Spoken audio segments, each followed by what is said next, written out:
The Finance Ministry reviews, compiles, and sends them to Cabinet for review and approval. Stage 2. Parliamentary debate and approval. The Finance Minister tables all budget documents in the House of Representatives. The Standing Finance Committee, which is all 63 MPs, sits to examine the budget documents, and each minister presents their budget and answers concerns the committee has.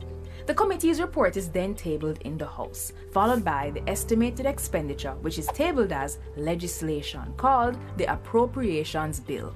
That's right, the budget of Jamaica is law.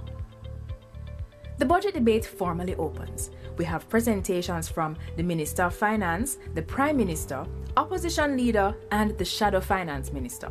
After their presentations, our MPs vote for or against approval. Like all legislation, it goes to the Senate for their approval and then to the Governor General for his royal assent. No later than March 31st, end of the financial year. Stage 3. Implementation. The new financial year begins and approved budgets are sent to ministries. Collecting taxes, borrowing loans, and receiving grants begin. And so does the spending. Stage 4. Budget oversight. Now, this is where citizens don't need permission to get involved. Throughout the year, operations and spending are assessed by internal auditors and the Auditor General's department that makes sure public entities are compliant with laws and that their financial reports are accurate. All Auditor General reports are submitted to our Parliament's Public Accounts Committee for review and cross-examination of public officials. The Ministry of Finance, Integrity Commission, and MOCA also monitor government spending to guard against poor financial management and corruption. It is our job to review these reports, check the findings in the newspaper, and look up if breaches are fixed at jampja.org. If not, ask your MP what he or she has done to ensure public officials are held to account. No more 9-day wonders. So, did the government follow through on their spending and investment promises last year? What promises will next year's budget have? How will they affect you, and how can you ensure that you get what is promised? For access to the national budget, check out JAMP's easy digital version and contact info for your MP at jampja.org. Then link your MP and see what progress is being made throughout the entire budget cycle. Support JAMP. Let's do our job to make Jamaica land we love, Jamaica land we own, and Jamaica land we run well. A message from the Jamaica Accountability Meter Portal, funded by the European Union in partnership with the Private Sector Organization of Jamaica. To join us at any of our sittings whenever you find it so possible to do. And so, members, I want to welcome all of us who are here today to support our Prime Minister, the Honourable Andrew Holness, as he makes his contribution to the 2022 debate here in Parliament. Call of the roll.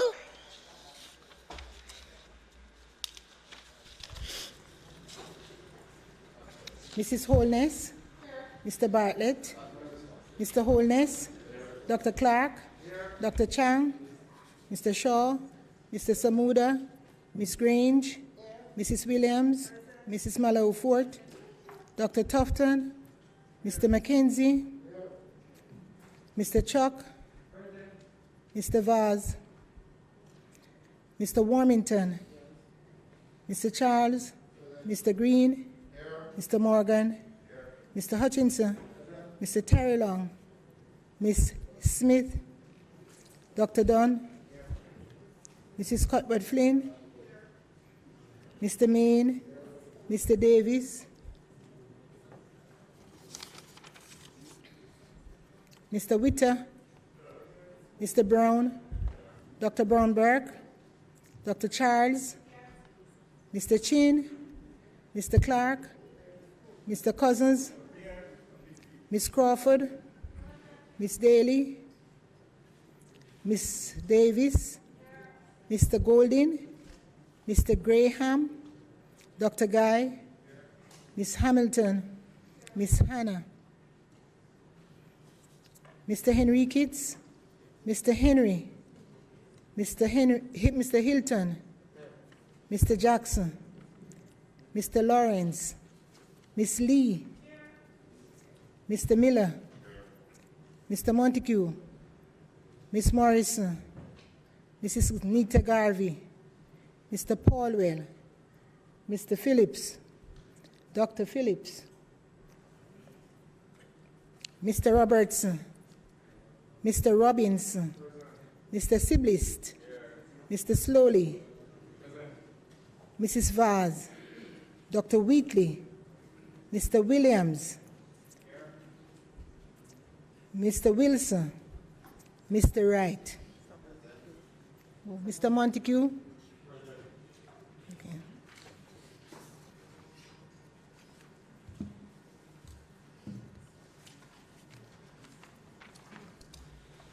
Statements by ministers. Announcements. Laid on the table of the House today are the following: annual reports and audited financial statements of the National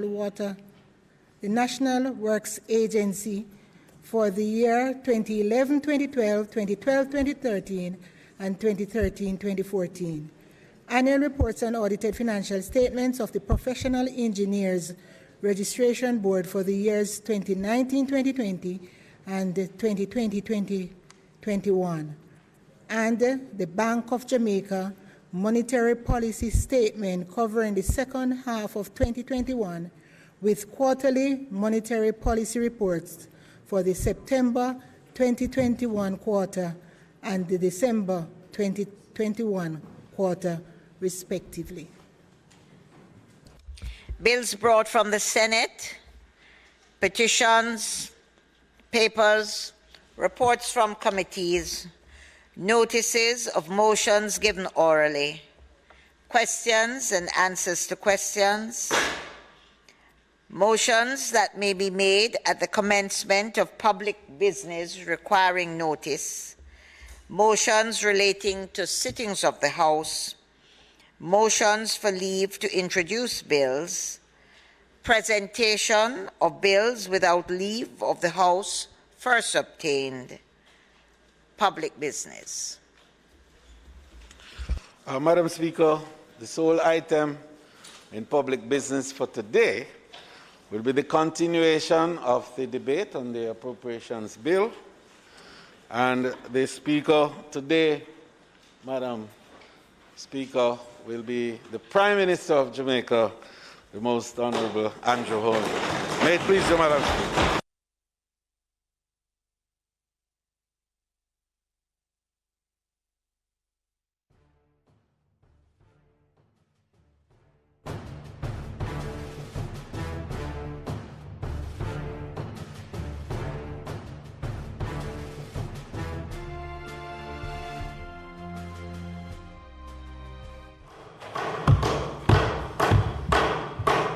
Just for clarity, Madam Speaker, I am allowed to remove my mask.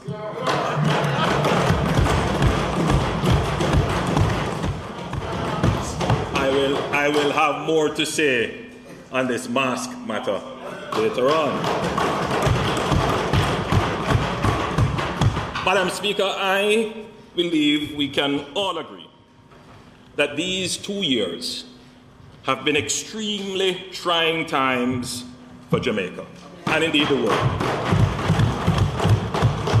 We give God thanks for sparing our lives and keeping us safe, to be able to gather here to discuss the plans for our nation. Madam Speaker, it is not an easy task to manage a parliament. The objective is to control two competing forces: robustness and rowdiness. I believe that the last parliamentary year under your leadership, supported by the Most Honourable Juliet Holness, our Deputy Speaker, and Ms. Valerie Curtis, our Clerk, we have been more robust and less rowdy.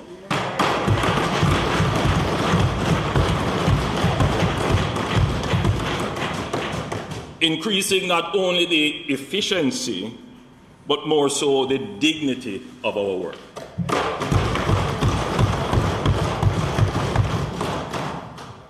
Madam Speaker, the environment in which Parliament conducts its affairs should be reflective of the dignity of our work and support its efficiency. It is therefore fitting that in our 60th year, construction will commence on Jamaica's new Houses of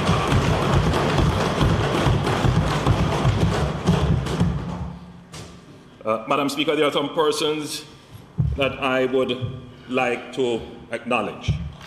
Madam Speaker, our friends in the diplomatic and consular corps. We express gratitude for their continued cooperation and support for Jamaica through various initiatives. I want to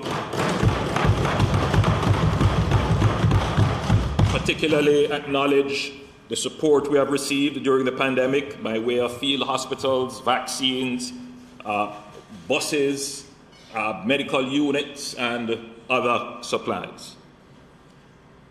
Jamaica continues to stand as an amplified voice in defense of an equitable multilateral system of engagement and cooperation to resolve in a peaceful manner conflicts among nations. Jamaica has always been consistent in supporting and promoting universal respect and adherence to the principles of international law and respect for the territorial integrity and sovereignty of all nations. The war in the Ukraine, Madam Speaker, demanded no less of us.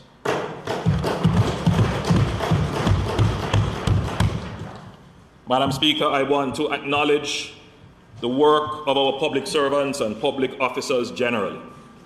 But you will understand if I single out the Cabinet Secretary, Ambassador Douglas Saunders, who was given over 40 years of high-quality service to the people of Jamaica.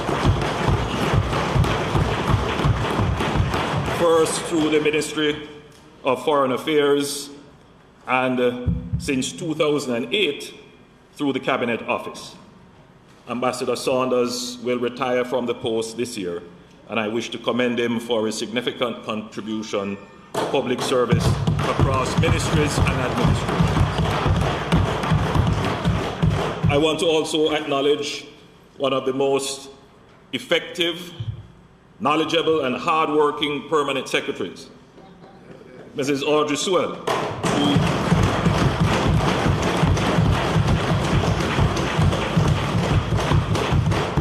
who anchors both the Office of the Prime Minister and the Ministry of Economic Growth and Job Creation. Madam Speaker, we are here today because of our constituencies. They elected us.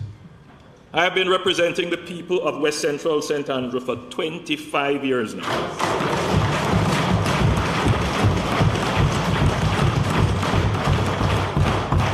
We have achieved much in the constituency. The Jamaica-China Goodwill Infant School, a new community recreation park in Malines Gardens, the new Olympic Garden state-of-the-art police station,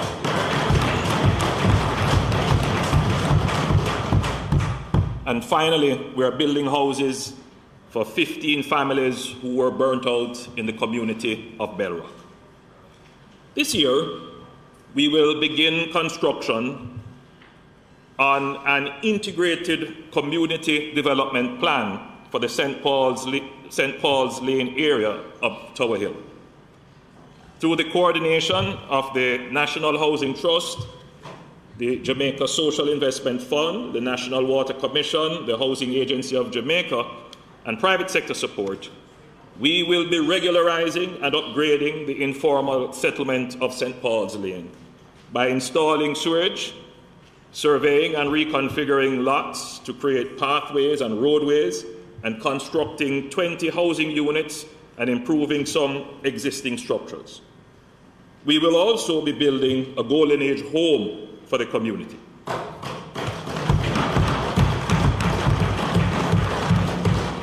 Separately, through private and charitable support, we have signed a contract to construct another infant school in the area.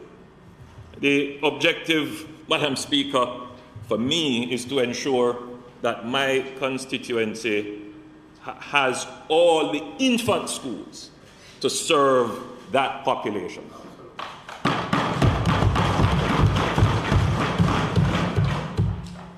Madam Speaker, as I am doing this project, it is not just for my constituency. It is also a learning experience. It is about creating a template for social interventions that are taking on the transformation of entire communities to create a template that can be replicated right across Jamaica. Madam Speaker, another area of the constituency in which I am particularly pleased to have had a hand in its development is the Olympic Way hip strip. Many in this house would have visited. With the support of the Tourism Product Development Company, we improved the streetscape, painted the frontage along the stretch, and we even trained persons involved in street food. We even trained some dancers. Not that kind of dance.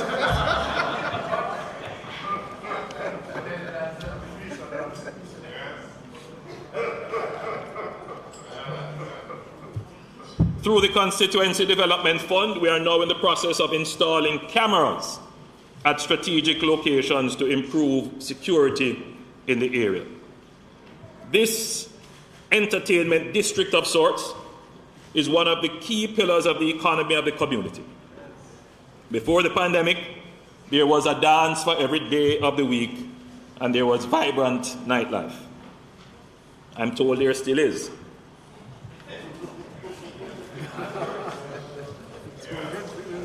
Madam Speaker, I do not need my friend, the Minister of Finance, or any other advocate for the industry to tell me to hurry up and reopen the sector.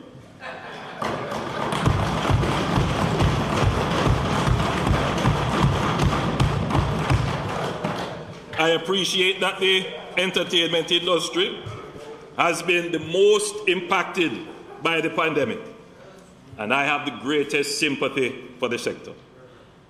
I don't only talk about it, I have invested in it. My constituents depend on it. I have family members in it. Yes, and I am interested in it.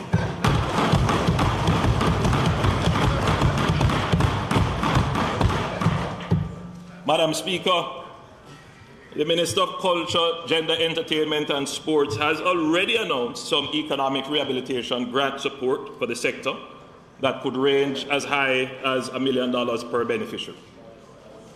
To further support the reopening of the sector, I have directed the Chase Fund to create a special $150 million Jamaican dollars window of support for the entertainment sector.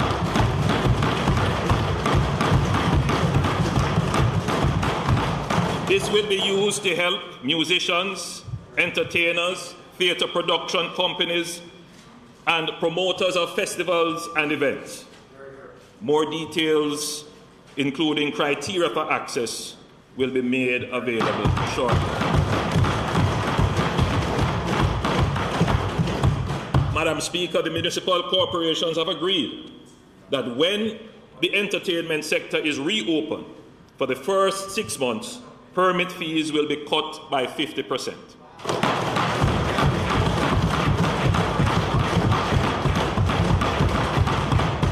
This will be particularly helpful to small promoters and event organizers. Madam Speaker, the government owns and operates some venues that are prime locations for events. Some of these venues are sensitive and some are critical revenue earners for these entities. Though we would like to make all these venues available at reduced rental cost or at no cost at all, this would not be practical or possible. I have, however, directed that all government entities that rent venues examine the possibility of cutting their rental rates or making the venues rent-free for defined events. I will update the sector on this at a later stage.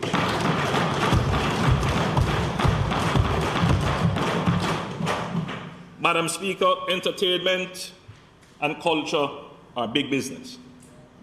However, this is not always understood because of the high level of informality of the sector. Not all promoters, production companies, producers, and creatives, Madam Speaker, are seeking grants.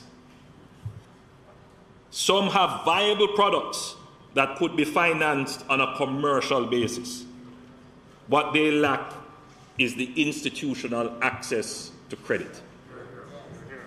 Therefore, the Development Bank of Jamaica will establish a special entertainment restart loan facility totaling 500 million Jamaicans.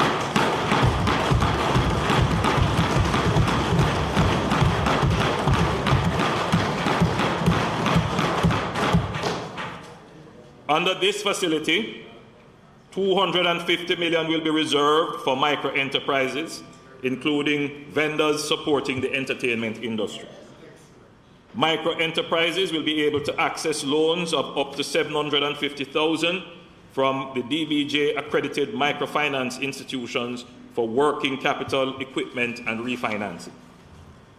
An additional 250 will be reserved for small and medium-sized enterprises who will be able to access loans of up to $5 million through participating DBJ microfinance and approved financial institutions.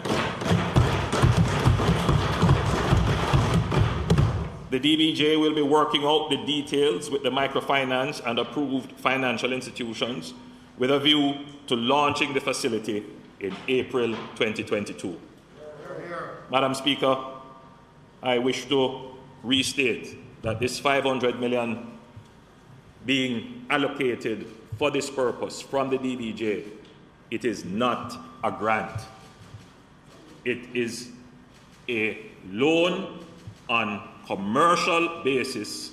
However, it will come with great facilitation to assist businesses who have formerly been informal and who are seeking to restart in the entertainment sector, to come in, sit down with a business expert, a financial expert, help you to put the proposal together, carry you through the process, and bring the informal entertainment sector now finally and firmly into the formal sector.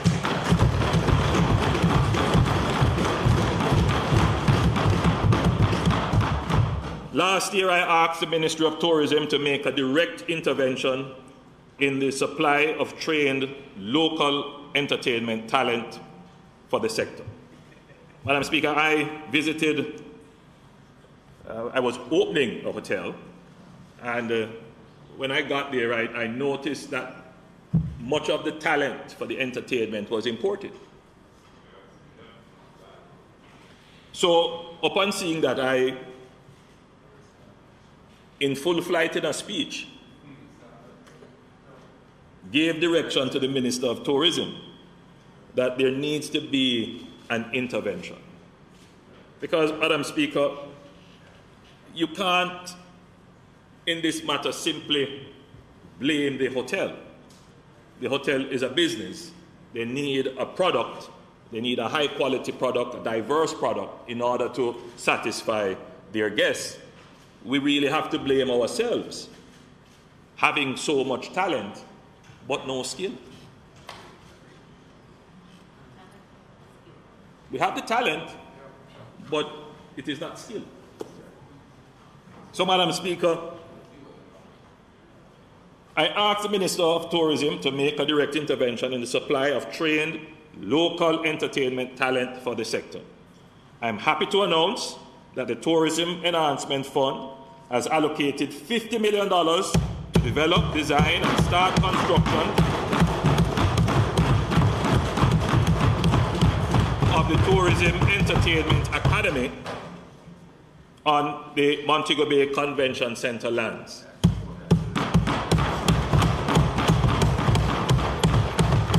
Madam Speaker, I leave the Minister of Tourism to give more details in his he's there smarting that I am announcing this project. Madam Speaker, we will also be establishing a national modern music grant to ensure that Jamaica continues its proud legacy of influencing global trends in music, arts, and culture. The grant will be awarded annually to 4 Jamaicans, 1 classical, 1 reggae, and 2 from the dancehall space, from the music and entertainment sectors, to pursue their professional advancement, whether they are artists, performers, sound engineers, composers, you name it. Madam Speaker, we are supporting the reopening of the entertainment sector, not just with talk, but with cash, access to credit, facilitation, and training.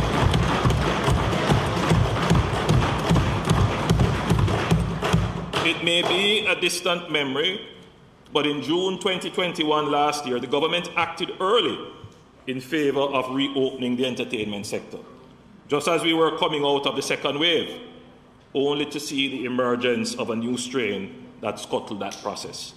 Of course, there was blame all around and accusations of unfairness.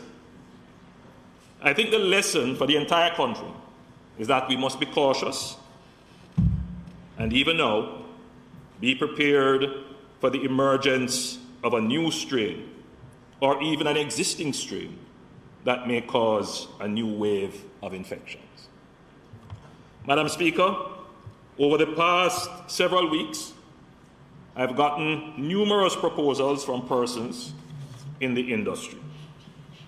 And I won't call names, but you wouldn't believe the number of persons who are willing to sit down, put pen to paper, and say, Prime Minister, do this. Here's a proposal as to how you can open up this. Here's what I plan to do for you to open up back the industry. Or when you open up back the industry, this is how I'm going to conduct my business. Because people really want to see the industry open. I think the message has gotten through that they have to take precautions, they have to integrate protocols in their operations. They make important points as well, such as specific support that is needed to protect the creators and producers of music, such as improvements to intellectual property, trademarks, and copyright legislation. They complain about that part of it, Madam Speaker, bitterly. I will not, Madam Speaker, be able to address these issues and those proposals here in this presentation, but I wish to assure them that I am taking a direct interest in the matter, and along with the Minister of Culture, Gender, Entertainment and Sports, the Honourable Olivia Babsy-Grange, we will carefully study these proposals with the aim of partnering with the music and entertainment sectors towards building our Jamaican music and culture.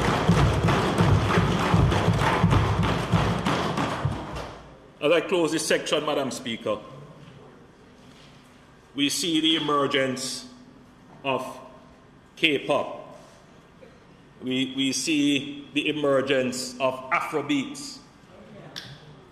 And Madam Speaker, Jamaican music, reggae music, dancehall music is the root, the foundation.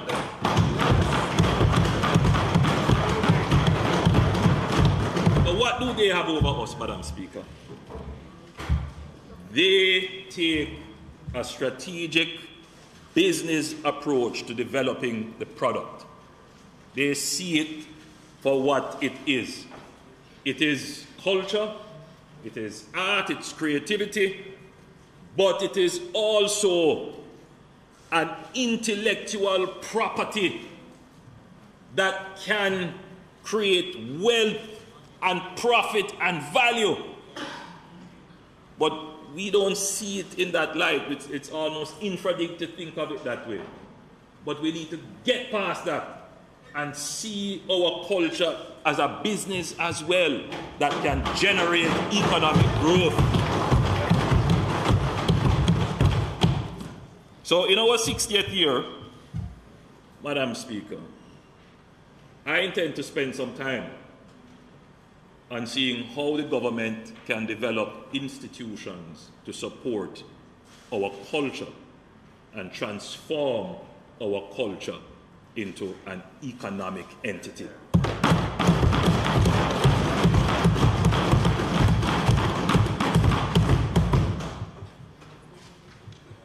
Madam Speaker, on the 10th of March 2020, the first case of the SARS-CoV-2 virus was identified in Jamaica. On March 11, 2020, the WHO declared the public health emergency a pandemic. On March 30, 2020, the government invoked the Disaster Risk Management Act as a principal regulatory tool for managing this crisis. Madam Speaker, the pandemic was the worst health crisis in 100 years and has been by far the worst crisis faced by any administration in this country. It was the greatest test of strength and resilience as a nation, and we have done well.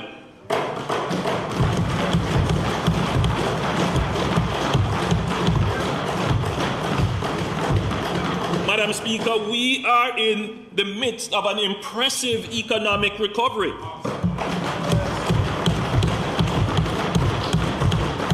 After a historic decline in 2020, the economy grew by 14.2% in the first quarter of the current financial year, the highest quarterly growth rate in Jamaica's history, and is projected to grow by 7 to 9% for the 2021-2022 fiscal year. Tourism has rebounded to near 70% of pre-pandemic levels. We had over 1.3 million stopover arrivals for January to December 2021. This did not happen by chance. It was a direct result of agility and collaboration between the Ministry of Tourism and the stakeholders in tourism. We are seeing a boom in construction activities with both commercial and residential real estate developments. After a decline in April to June 2020, the construction sector has recorded 6 consecutive quarters of growth. For the last 3 quarters, all sectors of the economy, with the exception of mining, have recorded significant growth. There has been a strong recovery, with unemployment in October 2021 being at a historic low of 7.1%. This is a record. Our debt to GDP ratio, which had increased from 94% in 2020 to 110% in March 2021, is coming back down and is projected to be at 96% at the end of March 2022. We have to give kudos to the Minister of Finance.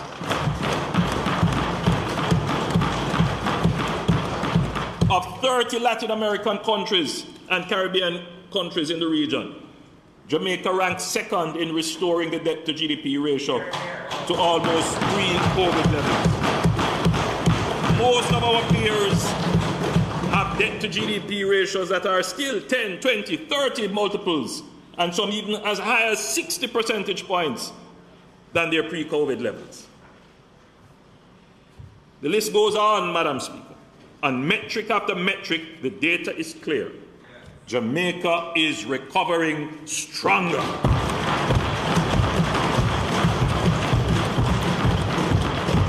We are in the midst of a ticky recovery, or a V-shaped recovery. You know when you go to school and you get it right? Ticky. Yes. That's what our graph is showing. In the management of the pandemic and the recovery and our economy, we get a ticky.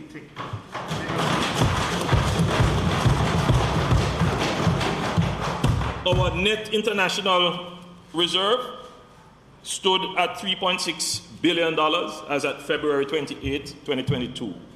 This is $500 million higher than the pre-pandemic level in February 2020. How many countries can say that, Madam Speaker? How many?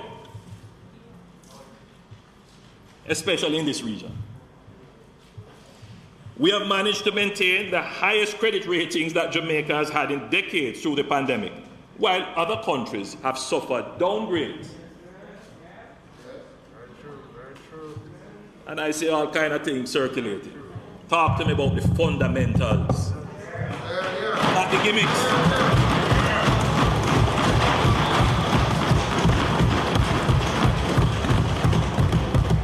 Our business and consumer confidence indices, while still below pre-pandemic levels, have increased. For the quarter ended December 2021, business confidence is at the highest level since the start of the pandemic, and consumer confidence increased by 24% in the quarter. Madam Speaker, it is important to note that these economic gains were not achieved by prioritizing the economy over health. No. Our approach from the start of the pandemic was to save lives and protect livelihoods. It was never one or the other. Both had to be done together. Despite the fallout in revenues as a result of the pandemic, the government prioritized spending for the COVID-19 health intervention, which has cost $26.4 billion so far. We also prioritized support to the most vulnerable in our society, giving back over $40.6 billion to this point. This is the most any government has ever given back in care support in the history of the world.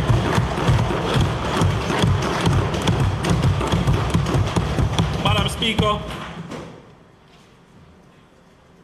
we never forget those we lost in the pandemic. However, as a testament to the management of the pandemic, our number of COVID-19 cases per million of the population is 46% below the world average, excluding India and China, and 69% below countries globally with a population size of 1 to 10 million. Our COVID-19 deaths per million of population is 13% below the world average, excluding India and China, and 23% below countries with a population of 1 to 10 million. We kept Jamaica safe from the worst effects of the virus.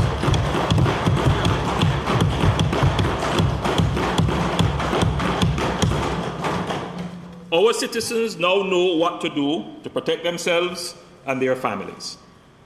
Madam Speaker, after 2 years of dexterously balancing lives and livelihood with executive powers under the DRMA, the orders have been gazetted.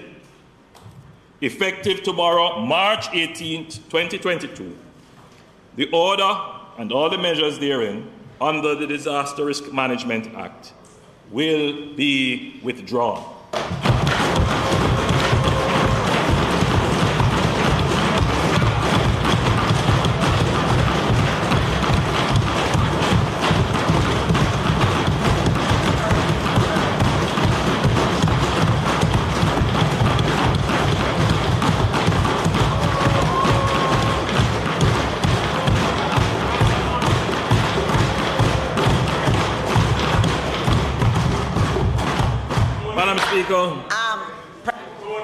Your time for speaking has expired.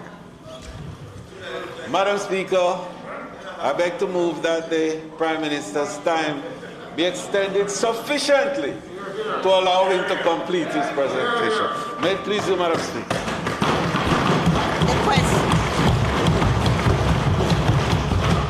The question before the House is that the Prime Minister's time be extended sufficiently to allow him to complete his presentation. Those in favor? Aye. Those against? Aye. The ayes have it. Prime Minister.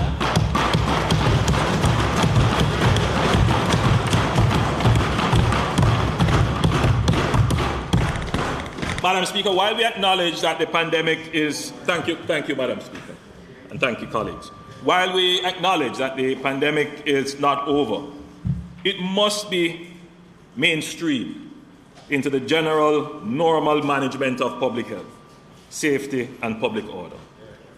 It is no longer sustainable to manage the pandemic as a special project by executive order through the Disaster Risk Management Act. However, risks still remain, and continued vigilance is necessary, especially for vulnerable populations. For this reason, some measures will be retained and incorporated into regulations issued under the Public Health Act instead. These are: 1, the requirement for persons who test positive to isolate, the requirement for laboratories to protect the privacy and identity of persons testing for COVID-19, hand washing and sanitizing measures, and 4, mask wearing in enclosed spaces to which the public has access, for example, supermarkets, banks, collectorate of taxes, will be retained until April 15, 2022. However, mask wearing will not be mandated, but will be recommended in establishments that serve food, liquor, or other drink for consumption within the premises.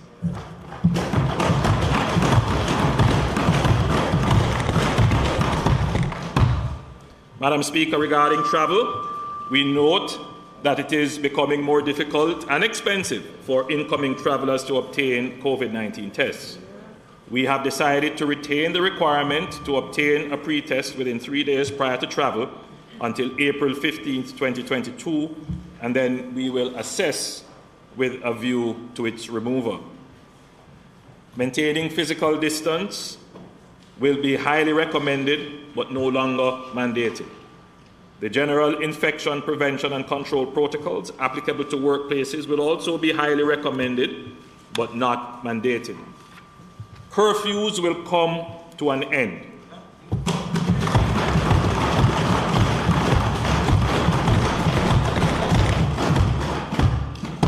But we still recommend that you use your discretion, staying out late only if it is a must, and ensuring your safety and security.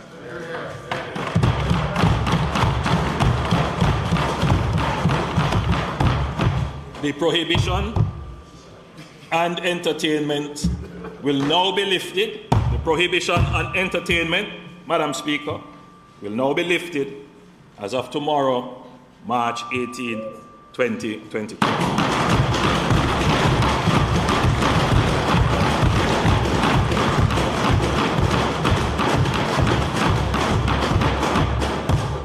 The public is reminded that events are regulated under various laws and administered by various entities such as the municipal corporations and the JCF, from whom permits must be sought and licenses paid.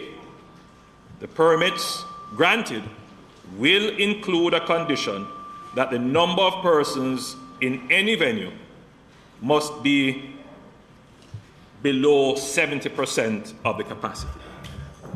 This condition will be kept until the 15th of April, 2022.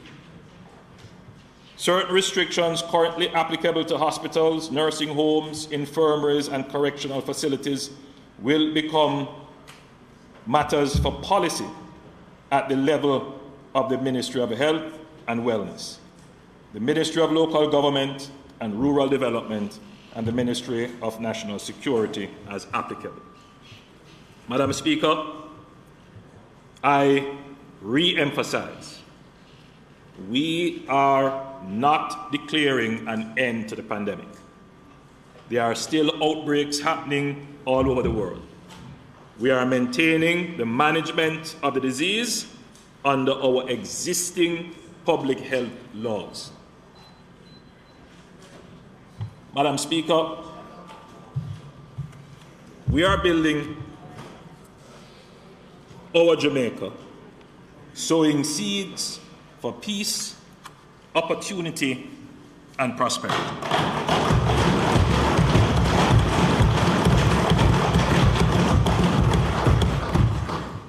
In the management of the pandemic, Madam Speaker,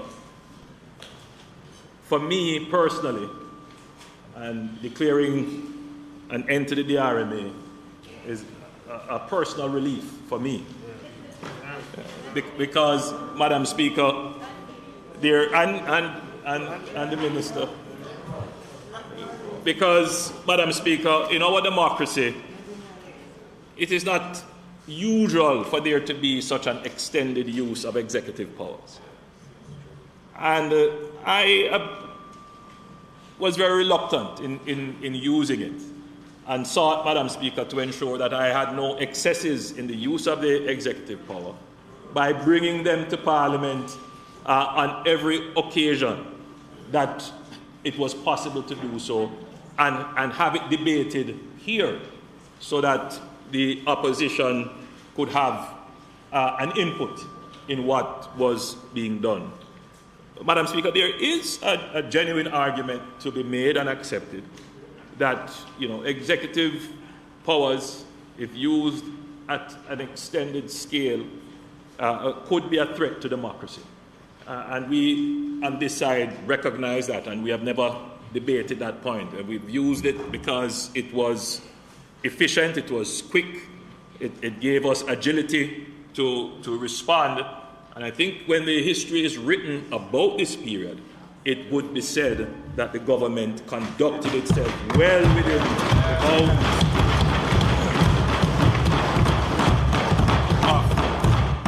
of democracy. Madam Speaker, many leaders have gotten into trouble in using these executive powers because it requires such a faithful adherence to it.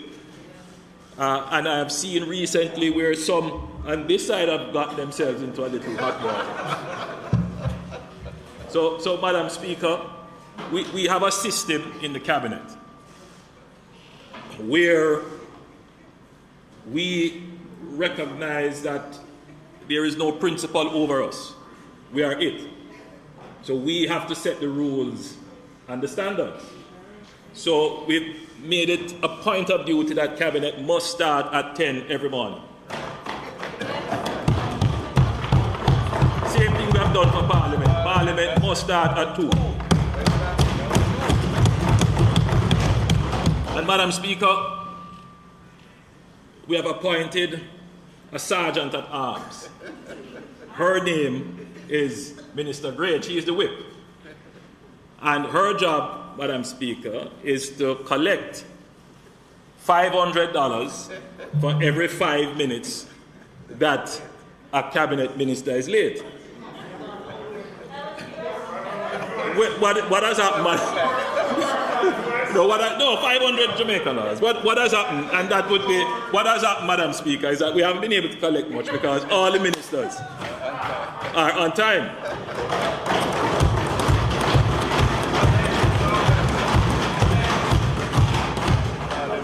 So Madam Speaker, I think we should be considering it for Parliament.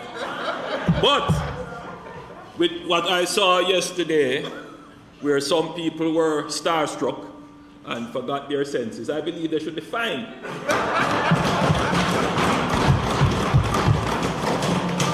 And so, Minister Grange, who is used to being among stars and kept her mask on, I am appointing you, Minister, to collect $100,000 from every minister who works here.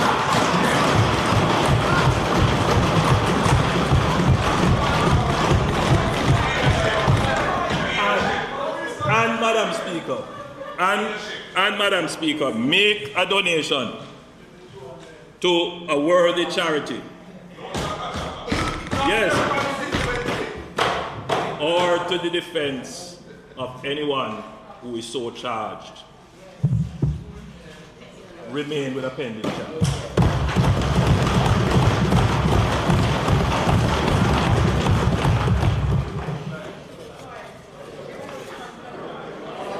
Madam Speaker,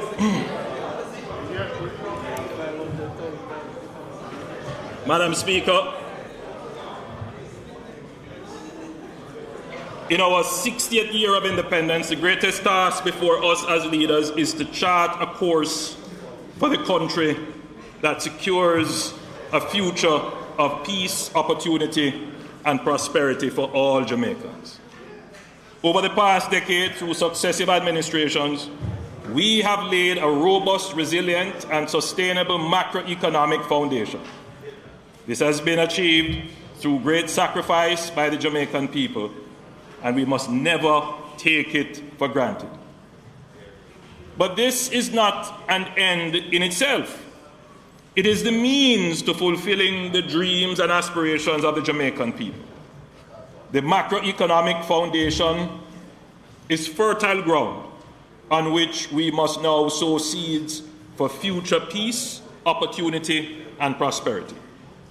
Madam Speaker, my presentation today will be structured around 5 seeds: security, energy and environment, education and skills, development of infrastructure, social partnership, and unity. Security. Madam Speaker, since taking office in 2016, a safer, more secure Jamaica has been and continues to be a priority for this government. I envision a Jamaica where its people live in harmony, where life, nature, and property are respected, where our socio-emotional intelligence is such that violence is not used in social interaction. I want to see a Jamaica where the people can sleep with their windows and doors open, and I do not resile from that. It is an ambition that we should all have, rather than gleefully cheering where the situation seems overwhelming or unachievable. Madam Speaker, I am confident that in my lifetime, we will bring our murder rate down to the regional average, and we will remove the propensity to violence from our people. Madam Speaker, I have dedicated myself to this cause, and my resolve is steel in this matter. Madam Speaker, no other Prime Minister has taken the interest in national security than I have done.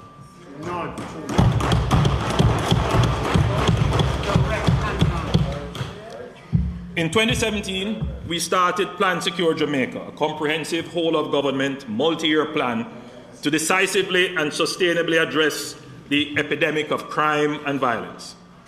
Madam Speaker, Plan Secure Jamaica comprises 6 strategic elements, which I have outlined in previous speeches and will reiterate. First, strengthening the national security architecture, protecting and securing Jamaica's borders, maritime space, and key sectors of the economy, strengthening the criminal justice system, strengthening national integrity systems, enhancing youth and community development, and attaining and sustaining public support for law enforcement and public order. Madam Speaker, we have been systematically and strategically implementing this plan. We have been putting in place the required technology, surveillance, telecommunications, mobility, forensics, human resource training, intelligence apparatus, legal and institutional developments towards achieving these objectives. Recruitment and training to increase the size and capabilities of the JCF continues. And the JCF's 2021-2022 target of 1,200 new recruits will be met. This will be the highest number of members recruited in a single year. It is an unassailable fact that the investment in building our national security apparatus by this government is unprecedented. it is important for the country to understand that we are pushing or pursuing a long-term, multifaceted strategy that will result in sustainable reductions in crime and violence. This is not a quick fix. Under Plan Secure Jamaica, we have started to strengthen our national security architecture by increasing the level and intensity of cooperation between agencies in the security space to narrow the opportunities for crime and remove the profit from crime. Madam Speaker, the government has remained unwavering in its strategic focus and resolve to disrupt and dismantle criminal gangs, interdict dons and gunmen, and confiscate every illegal gun in Jamaica. The failure to take meaningful and targeted action against Jamaica's biggest threat, the illegal gun, by successive governments is having lasting consequences for us today. The government has adopted a multifaceted approach to the problem of illegal guns through legislation, regulations, and law enforcement efforts. The Firearms Prohibition, Restriction and Regulation Act has been tabled in this House and is now being reviewed by a joint select committee. It will introduce harsher penalties for offences connected with the illicit trade, manufacture, stockpiling, possession, profiling, and use of illegal guns. We have launched the Get Every Illegal Gun campaign. The Firearm Licensing Authority, the FLA, and the Jamaica Customs Agency have intensified their efforts to detect illegal guns entering the country. The government has already initiated adjustments to the operations of the FLA to prevent impropriety in the issuing of gun permits. Further amendments will be made to the Firearms Bill to remove the discretion of a minister to grant firearms licenses, to require fit and proper standards and security vetting for members of the board, to require security vetting and polygraphs for all staff in sensitive posts at the FLA, and to clearly define persons who are prohibited from applying for a firearm. Madam Speaker, there have been many calls locally for our security partners to assist us with the detection of guns coming into our ports and the interdiction of persons overseas sending these guns to Jamaica. Our partners have been cooperating with us, both on guns and lottery scamming. However, from our side, we must show that we are serious. It cannot be that agents at our ports are complicit in facilitating the import of illegal guns and contraband, and nothing is done about it. It cannot be that lottery scammers and other unfit persons are able to get legal guns to carry out their illicit activities. We are tightening up the FLA and customs. We are sending a message to our security partners that the Jamaican government is serious about stopping illegal guns, gangs, scammers, and gunmen and drugs. We will be seeking to intensify our cooperation with our security partners, particularly the United States, the United Kingdom, and Canada. I have a word for all those overseas sending back guns to Jamaica in barrels and TVs. Stop it! Stop it! We will find you, and we will ask for your extradition back to Jamaica to serve time in a Jamaican prison.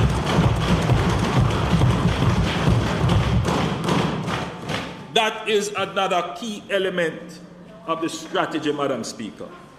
We have to have stronger, closer relations with our security partners on these matters so that they see we are serious. Can't be that we are asking for help and at the same time we don't appear to be serious.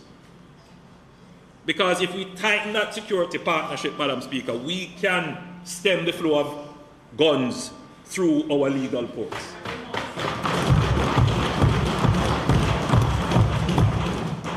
so, Madam Speaker, I have a word. And I say, stop it. But I have another thing to tell them. You mean us no good by sending us guns. You don't mean us any good by sending guns here. And so I have no sympathy for you. And by virtue of this statement today, as the Minister of Finance said, and the leader of the opposition said, can't say me never did I warn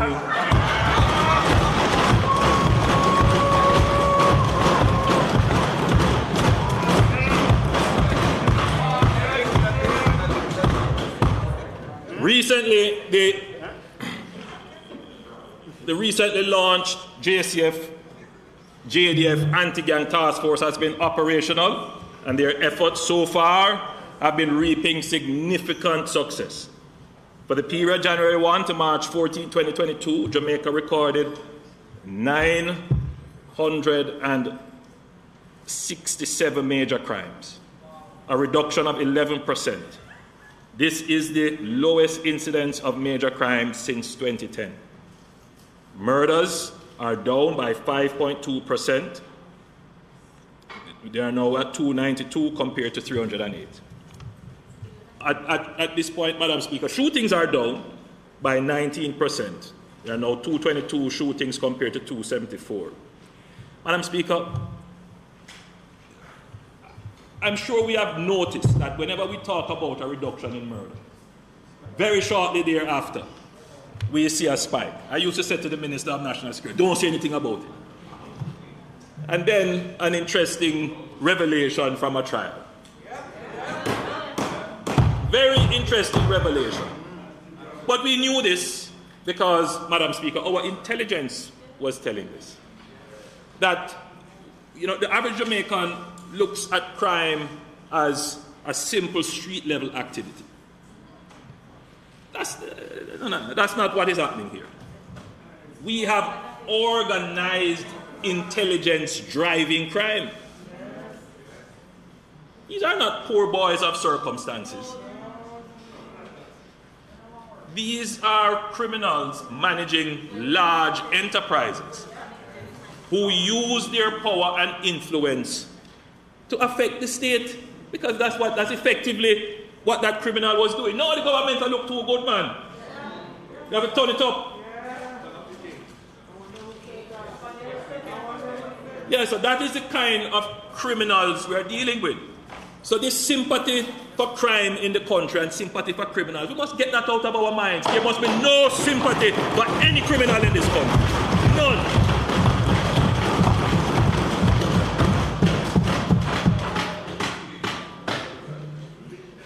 We have, Madam Speaker, 196 firearms have been seized, which to date, might be even more, which represents an overall increase of 26% and a 100% increase in rifle seizures. The campaign is working. People are giving information. Madam Speaker, we have put $25 million from the FLA into the Get Every Illegal Gun campaign. That is, there was a misperception rather, that we are trying to buy back guns. We are not buying back any guns. What we are buying is information. That's what we're doing.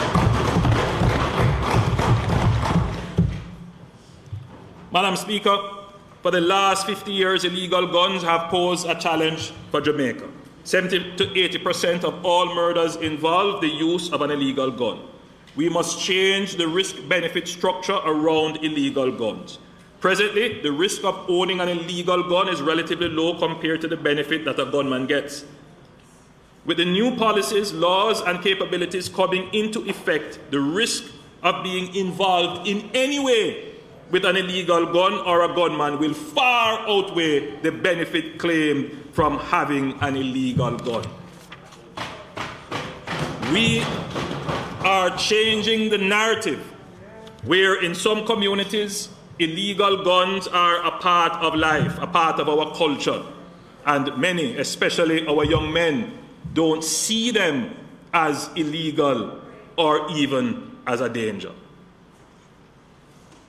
While some will choose education as their tool of empowerment and earning respect, some youth unfortunately choose the gun as their route to getting respect and money. We cannot ignore the social factors that have embedded this approach in the minds of our young people.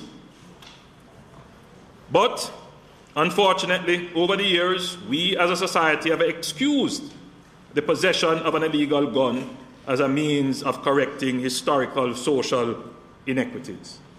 We have even cast the illegal gun as an economic tool, a means of livelihood, eating of food. We have been ambivalent in denouncing the illegal gun. We have been sympathetic to those who present the argument that they possess an illegal gun for their self-defense. Yet we look with alarm and amazement that our murder rate is rising, that communities are captured by criminals while decent law-abiding citizens tremble in fear of teenage gangsters.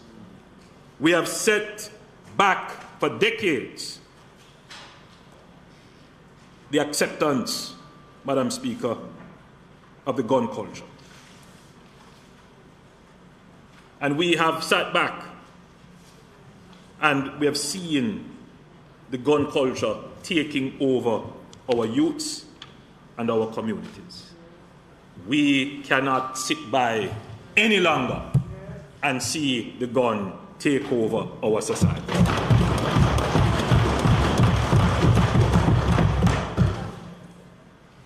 The message we are putting forward is directed especially at our young men, those facilitators of illegal weapons who hide these weapons, or as they say, lock them, who sell them or rent them, who carry them or courier them, the trigger pullers who use them, the shutters. I'm sending a message to those who hang around the gunmen, the girlfriends, baby mothers, sisters, and mothers who give them cover and protection. Give up the gun.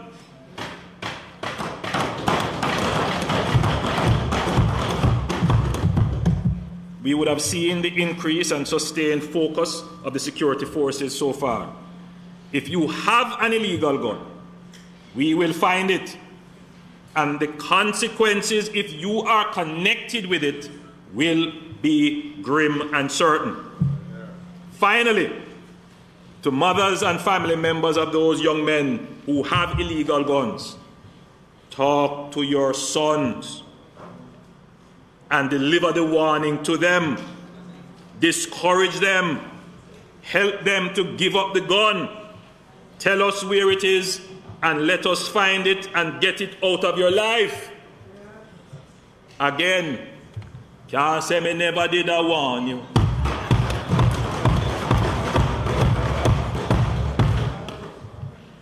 Madam Speaker, the JDF continues to be critical to the security of Jamaica. I wish to thank Lieutenant General Rocky Meade, retired Chief of Staff, for his sterling leadership of the JDF, and we welcome our new Chief of Staff, Rear Admiral Antoinette Weems-Gorman.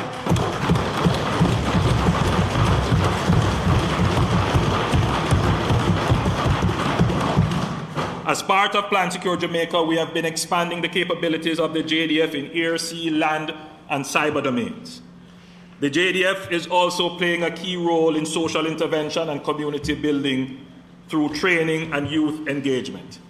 Madam Speaker, as part of the strategic plan to increase security in our land domain, and in response to the growing trend of criminals creating hideouts and camps in very remote and uninhabited areas from which they launch attacks on communities and then escape back into these areas, the JDF will be expanding its patrol, surveillance, and presence in our remote and inaccessible regions across Jamaica.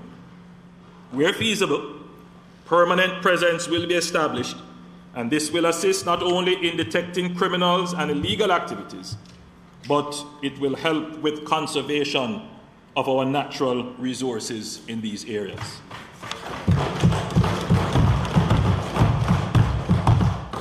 Madam Speaker, on Thursday last, I approved the transfer of over 100 acres of hilltop land from the Windsor Farm property in Warwicker Hills to the JDF for the creation of a special operations base.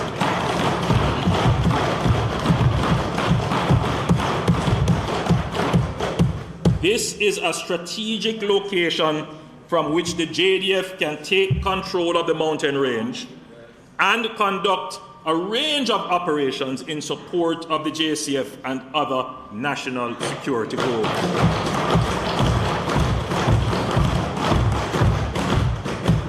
Madam Speaker, this is the first of many such bases to come. We will not cede 1 inch of land for criminals to feel that they have control and are out of reach of law enforcement and the Jamaican state. Madam Speaker, we are investing in very sophisticated technologies, and we are developing strategies to counter these criminals. So if they think that they can hide, go up into the hills, come down and extort people doing the road work in Bull Bay, we know you. We are going to find you, and you will be dealt with according to the law.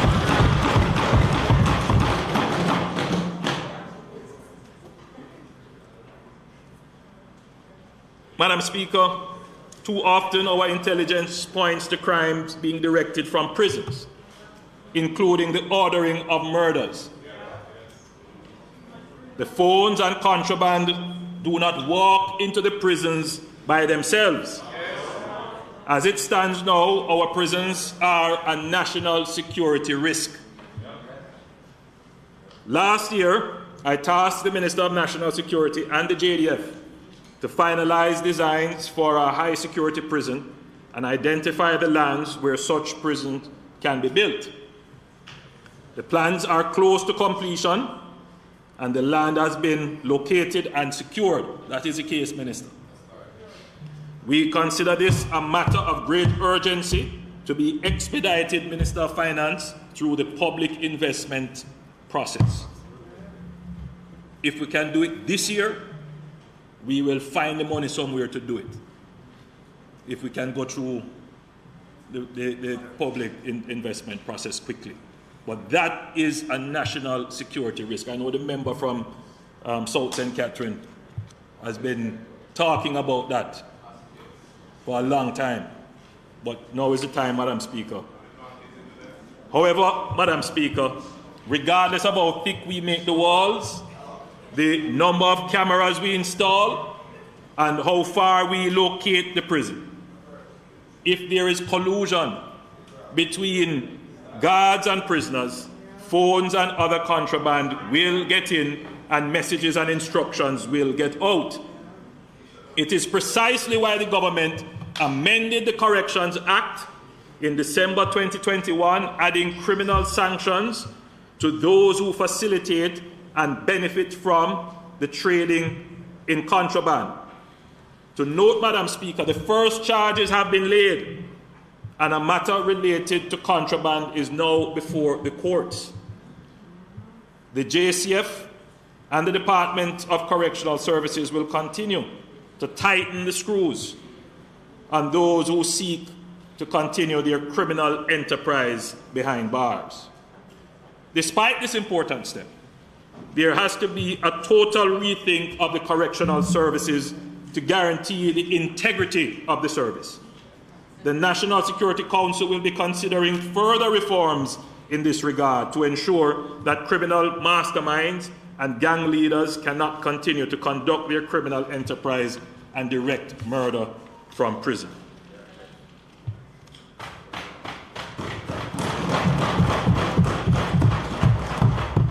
Madam Speaker, this government is pursuing a comprehensive, sustainable strategy to improve our security and sowing seeds of peace, opportunity, and prosperity.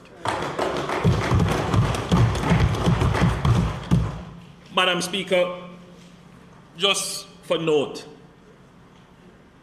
we would have seen a far quicker reduction in the murder rate were we able to achieve agreement on the use of the SOEs, State of Public.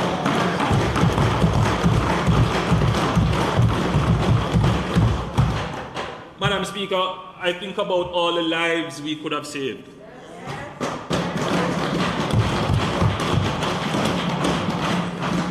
There is a false argument being marketed by people who lack sympathy, understanding, and compassion for families who are suffering from crime, that SOEs do not work. Madam Speaker, that is not the case. Any fair examination of our murder statistics show that whenever we have used the state of public emergency, we have seen significant reduction.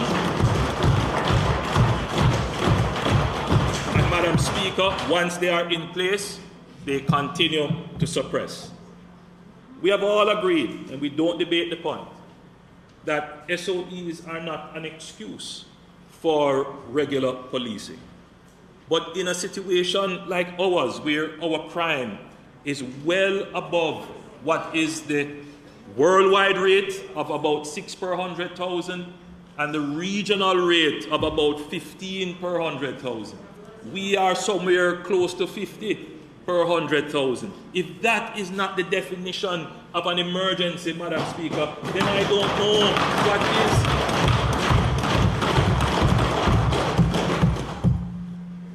But as I say, Madam Speaker, it is what it is. Madam Speaker, I now turn to energy.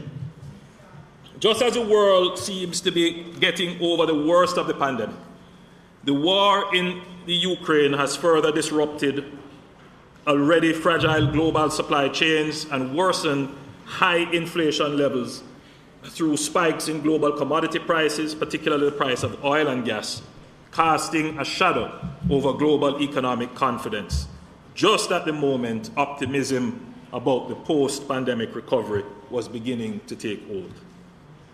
This geopolitical crisis, thousands of miles away, is of macro-critical importance for Jamaica.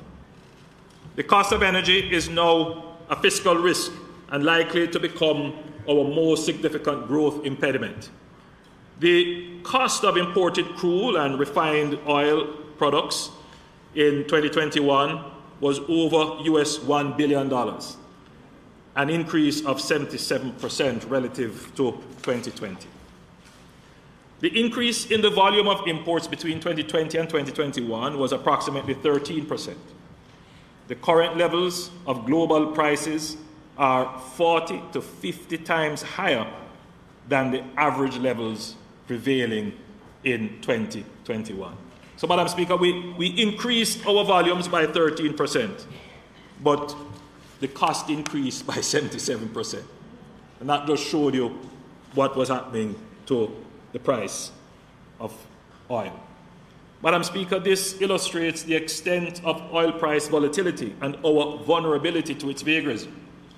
Volatile oil prices immediately have an effect on the transport sector and on the cost of electricity.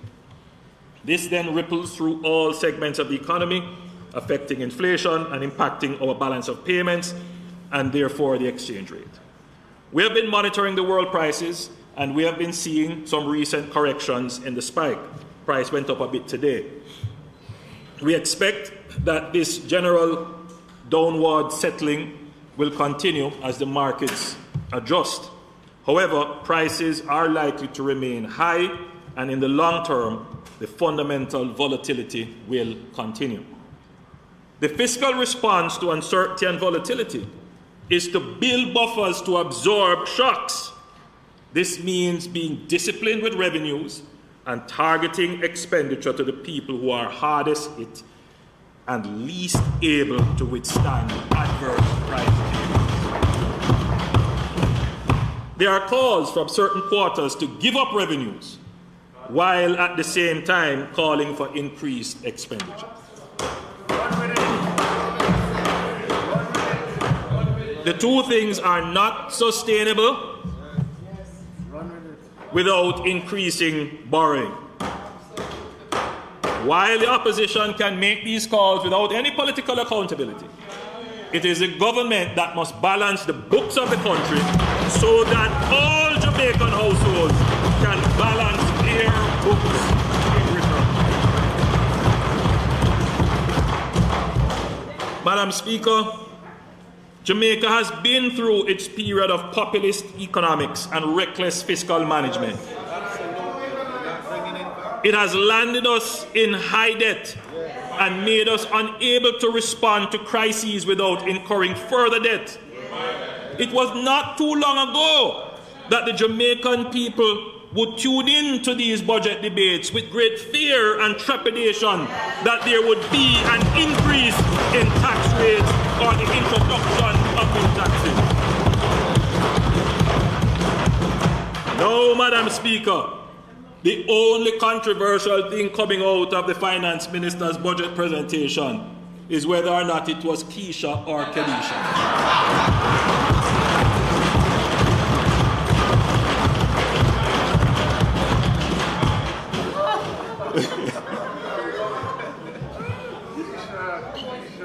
The administration has presented 7 budgets with no net new taxes and 5 budgets without any new taxes at all.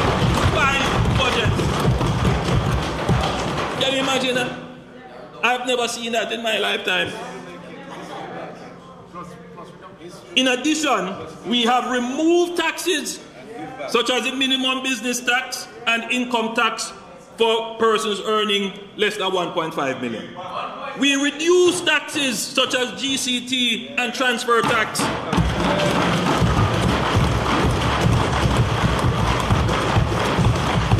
I am sure every Jamaican is quite appreciative of the fact that in the midst of the economic fallout from the pandemic, which was the worst global crisis in 100 years, and now exacerbated by oil price increases, factors outside of our control, our government can come to the people and say, no new taxes.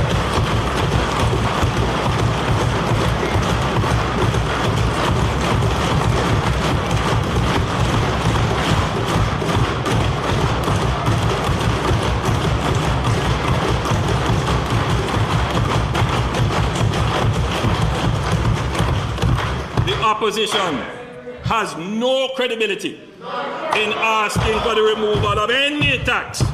The last PNP administration raised taxes every year on the Jamaican people.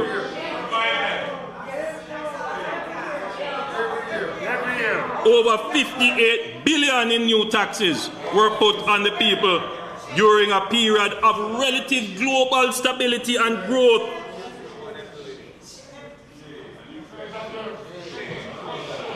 Madam Speaker, we cannot go back there.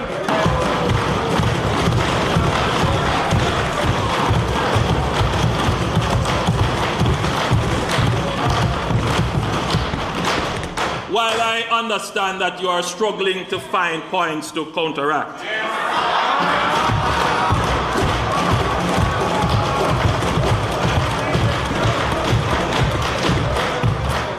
urge the opposition to remain true to the national social consensus around fiscal discipline, which they helped to build, and not to sacrifice this consensus for political expediency.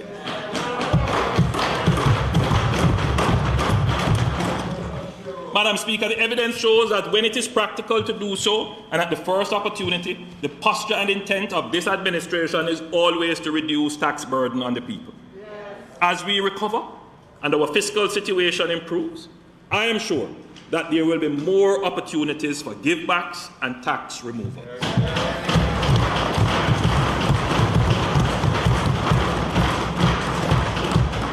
Notwithstanding, we are deeply concern about the human suffering and economic hardship caused on vulnerable Jamaicans by general worldwide inflation, and specifically the cost of food and energy. We have reserved resources in the budget for targeted support to the most vulnerable households and sectors. We have demonstrated that we are able to administer targeted care packages and programs with great efficiency and effectiveness. This is a far better way of using scarce resources to show care.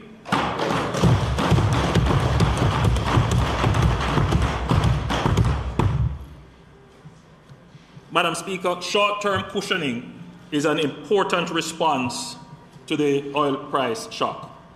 However, we must take bold and decisive steps to reduce the extent of our dependence on oil and gas imports for our domestic energy needs. Before I go on to those steps, Madam Speaker, I think I need to make a point, and the Minister of Finance will probably reinforce that. It is always amazing to me, Madam Speaker, that the opposition calls all the time, calls out the inequality in our society. And by any measure, Jamaica is one of the most unequal countries, certainly in terms of income distribution in the region. Latin America is much worse. But in the region, in the Caribbean. Caribbean. But, Madam Speaker, if it is then that we have this inequality, particularly in income, and you're going to give a tax break, you have to be very careful that that tax break does not help to exacerbate inequality.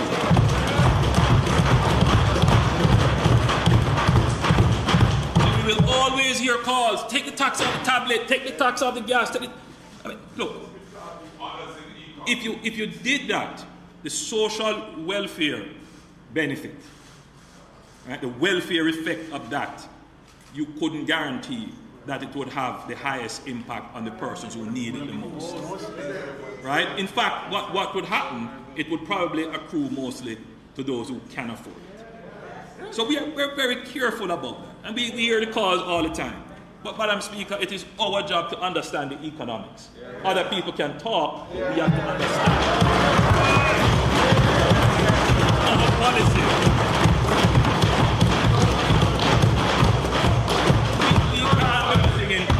That exacerbates inequality. And, Madam Speaker, so people, sorry for departing from my script, Madam Speaker, but, I mean, later on I'll have to deal with this element. But it's important to deal with it here. So, Madam Speaker, one of the reasons why we promote the digital society and we promote things like NID is to help us in our strategy of direct transfers, so that we can properly identify and account for those who truly need the help.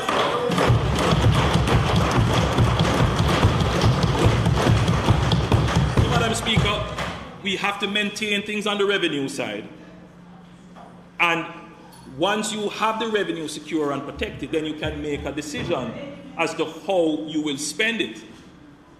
Now, your spending strategy can be sharpened if you have proper systems of identifying beneficiaries, because then you can spend directly on beneficiaries who need it. And it is in that way that you reduce inequality.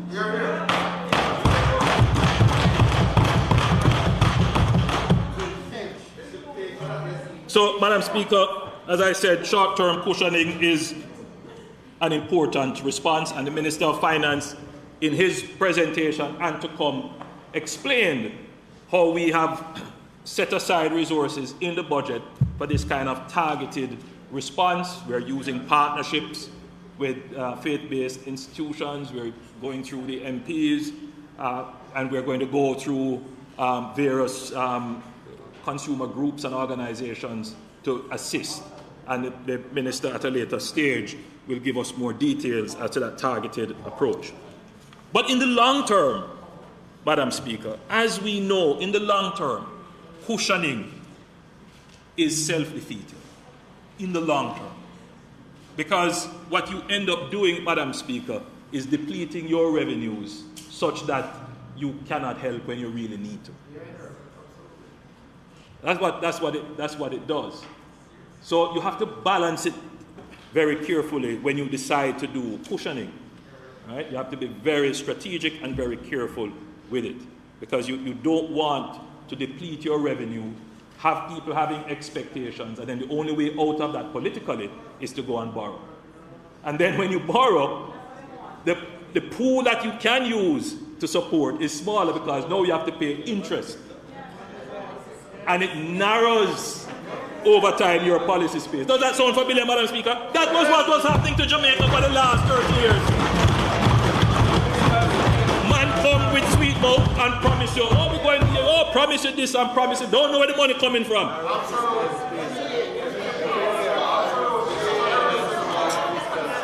So, you know, Madam Speaker, it's very frustrating. I must tell you, Madam Speaker, it's very, very frustrating listening to the level of public debate and commentary on these issues, because people don't take the time to truly understand what are the challenges that we face. Madam Speaker, Jamaica is blessed with abundant renewable energy sources, solar, wind, and potential for hydroelectricity, and tapping these must be a national priority. We must transition quickly from carbon-based fuels to renewables as the base of our electricity generation and commuter transport.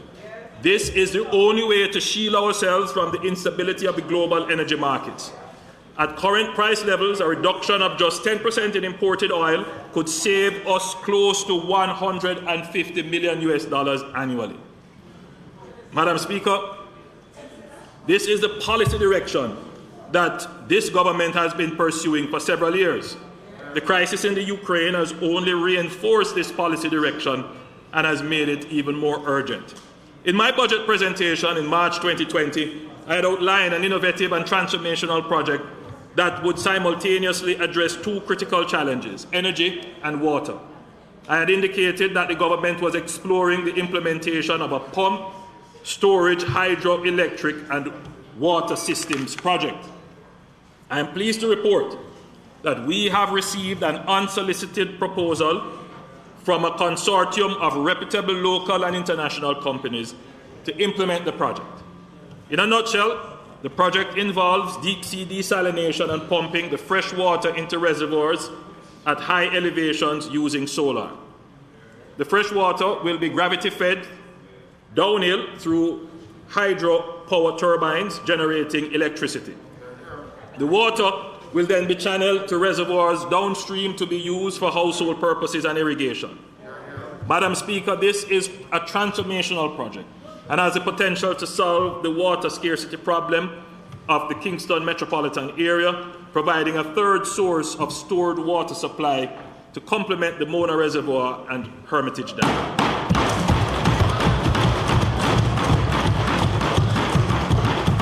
At the same time, it would generate a significant amount of hydroelectric power.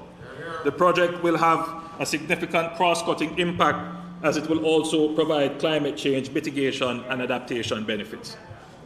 The proposal is currently undergoing technical and due diligence reviews. Subject to the satisfactory completion of these reviews, it is the intention of the government to designate the project a Jamaica 60 National Development Project and enter into direct negotiations with the consortium in order to fast-track its implementation.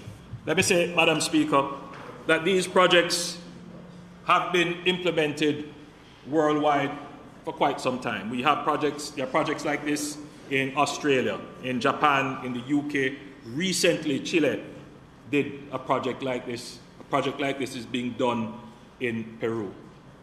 The science behind it is clear, but the details are always the engineering that is possible in the particular space and location. So I'm not saying that this project is a definitive yes, but we must explore it and we must see if it can be done. If it can be done, then we will pursue it. Madam Speaker, renewables currently account for 13% of our energy generation mix, and our stated target for renewables is 30% by 2030. I've asked the Minister of Energy to increase that to 50%. This will still leave us extremely vulnerable to global oil price shocks. We must formally establish a much more ambitious target for renewable energy. The pumped storage hydroelectric water systems project, along with other proposals on the table, could move our renewables proportion to what I have said, 50%. Can you imagine if 50% of our electricity is generated by our natural resources here?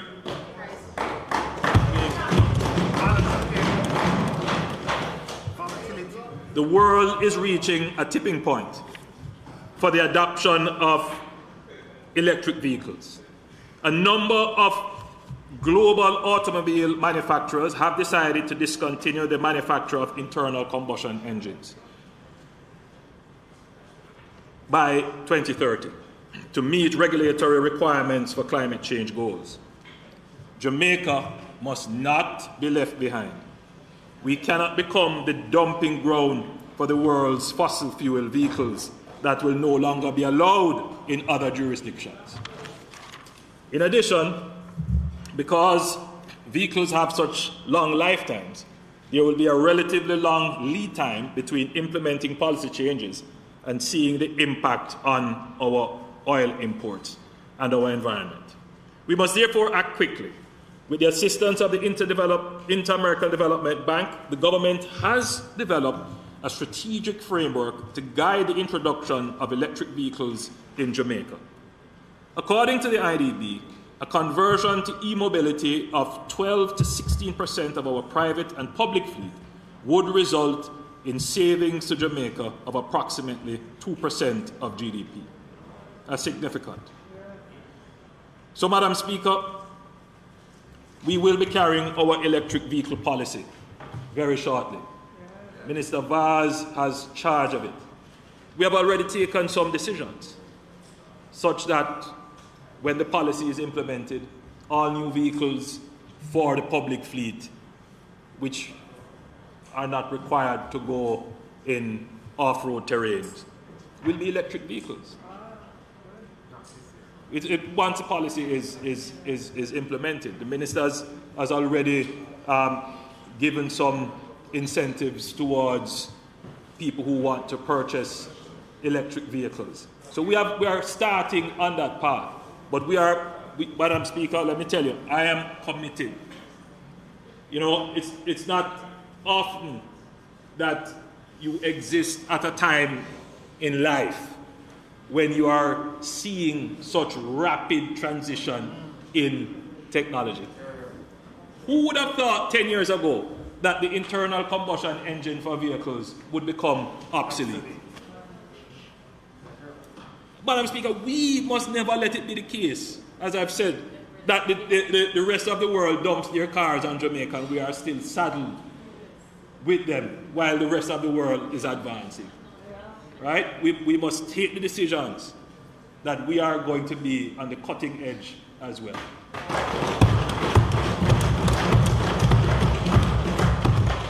Madam Speaker, allow me to shift focus to the issues of environmental sustainability, protection, and restoration.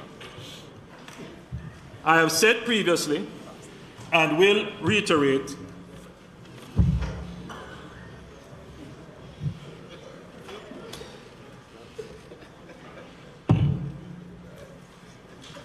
Madam Speaker, I took a little bottle of something here. Don't worry, Mark, it's not Isla Victory.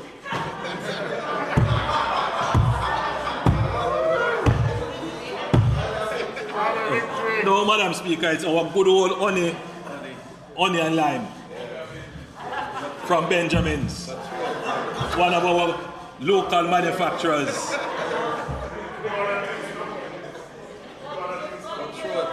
have a little. So what it says? It says honey, rum, and lime.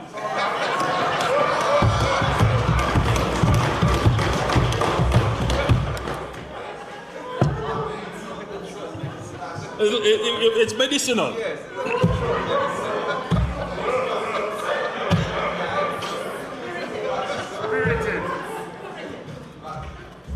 I've said previously, and will reiterate today, sustainable economic growth cannot be achieved on the back of environmental degradation, and no inclusive prosperity can be steeped in pollution. Madam Speaker, there has been a concerted attempt by many with political motives to spread misinformation regarding the environment and climate change work that my administration has undertaken both locally and internationally. It is my firm view that any objective assessment will show that this is the greenest government since independence.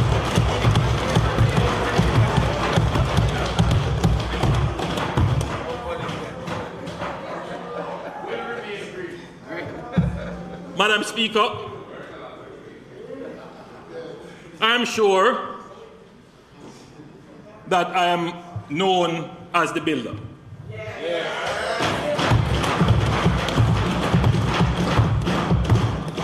I come from the school of putting one block on top of the other and creating great things. Let me declare, I am pro-development. My wife is a developer.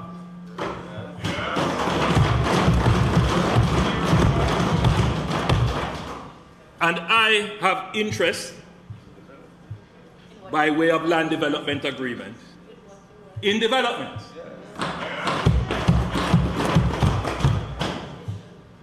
Madam Speaker, it is a sign of great confidence in any government and economy, especially during a downturn, to see cranes hoisting in our cities. It represents renewal and modernity.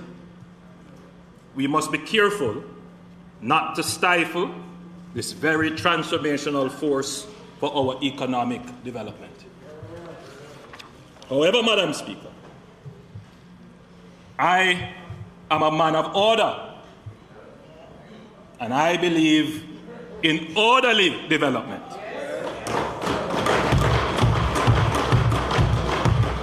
The Town and Country Planning Authority, the National Environment and Planning Agency, and the municipal corporations have worked together to prepare new parish development orders. Each parish is now covered by at least a provisional order.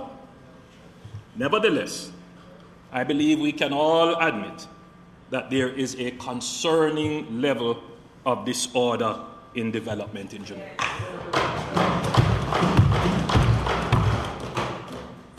If the transformation of our skylines, business districts, and residential communities is to be sustainable and aesthetically pleasing, then it cannot be done in a disorderly way. There are some developers who are non-compliant. While we make no comment on matters before the court or matters decided on, the government takes careful notice of the issues raised. Madam Speaker, a common theme is lack of monitoring, inspection, and enforcement on errant developers. There needs to be greater clarity and tightening of gaps in the legislation governing development, particularly the approvals process. And there needs to be greater coordination and collaboration between the various agencies and arms of government. Communities have complained of lack of consultation before approvals are granted. Following from my discussions with both the head of NEPA and His Worship the Mayor, Councillor Delroy Williams, who is here with us today, The number of officers will be increased.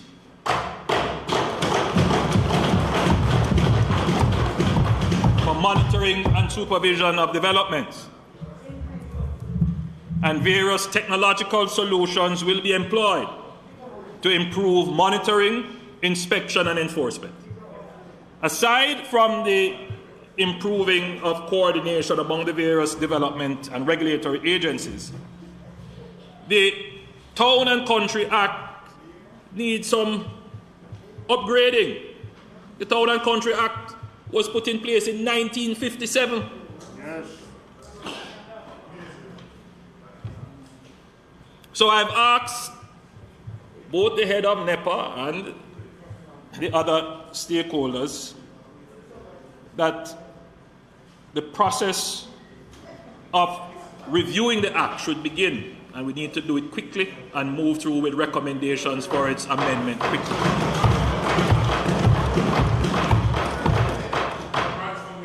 And this, of course, should take into consideration the current context, which is that greater consultation should be embedded in the Act. The people who live in areas, their concerns ought to be taken in upfront in determining developments. Madam Speaker, the Town and Country Planning Act is effected through the creation of various gazetted legal documents called development orders, which is a public notice of the government's policy intent and direction on permissible parameters, form, and functions of development in a parish or in a particular area of the parish. A development order constitutes land and zoning maps, policy statements, and standards relating to land use activities. The development order is important in guiding developers and the wider public on the location, scale, magnitude, and type of development to be undertaken in a development order area. It is also important in setting standards to guide the various planning authorities who must match the various development applications they receive against the standards and guidance in the development orders. It is therefore of utmost importance that the development orders are clear, concise, reasonable, and practical to avoid confusion and vagaries in the application of discretion in the approval process, or the creation of loopholes which can be exploited against the policy intent. Madam Speaker, the issue affecting the various stakeholders in the development space are constantly changing from area to area and changing in their nature as developers seek new opportunities and become more innovative and enterprising. If the development orders do not adequately address the issues, a contentious social mood can emerge against development, and we're seeing that to be the case now. So it is important that the development order is a product of wide consultation and is current in capturing and balancing the concerns of all stakeholders. The development order for Kingston and St. Andrew is provisional. It's not final. And it can be changed. And the challenge with it, Madam Speaker, is that it was done in 2017. So much has happened since then. So I have asked the various agencies involved to ensure that the development order is current in addressing the various concerns so that it can be finalized and confirmed by mid-year. That's a target. Madam Speaker, while there is great energy in the private development space, there appears to be very little appetite for developments in urban spaces in downtown Kingston or Lower St. Andrew. I'm not going to call any community names because, you know, the stigmatization, we want to avoid that. So far, the development has been concentrated in and around New Kingston and Upper St. Andrew. This is creating housing for a certain price point and income level, but it is not addressing the great need for affordable housing within the city. The transformation that private development brings, therefore, can exacerbate the inequalities and feelings of alienation in the society. Madam Speaker, looking through a developer's lens, there are excellent opportunities for development in areas like Central Kingston, East Kingston, Southeast, St. Andrew, Northeast, Northwest, and Northeast, to name a few areas. The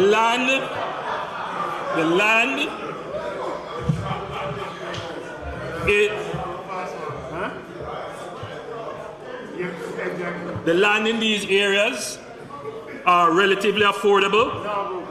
The topography is usually flat. Basic infrastructure exists or is in close proximity. And the lands are close to economic centers with established transportation. This by itself would be a developer's dream. However, putting on the financial and economic lens, there are several impediments and risks to private capital that prevent its deployment in those areas. Some of these are known to us. Security immediately comes to mind. The fragmentation of land in these areas and the uncertainty of ownership is also a major impediment. If a developer is going to deploy capital in a project with low margins, then scale becomes important in securing returns. The lot sizes available for scale do not readily exist. And while there may be lots available, those lots would not be contiguous. We would want to be able to organize the redevelopment of an entire street or an entire block at once. And then this is how you could get infilling. This is how you could then start to see the regeneration of your urban communities.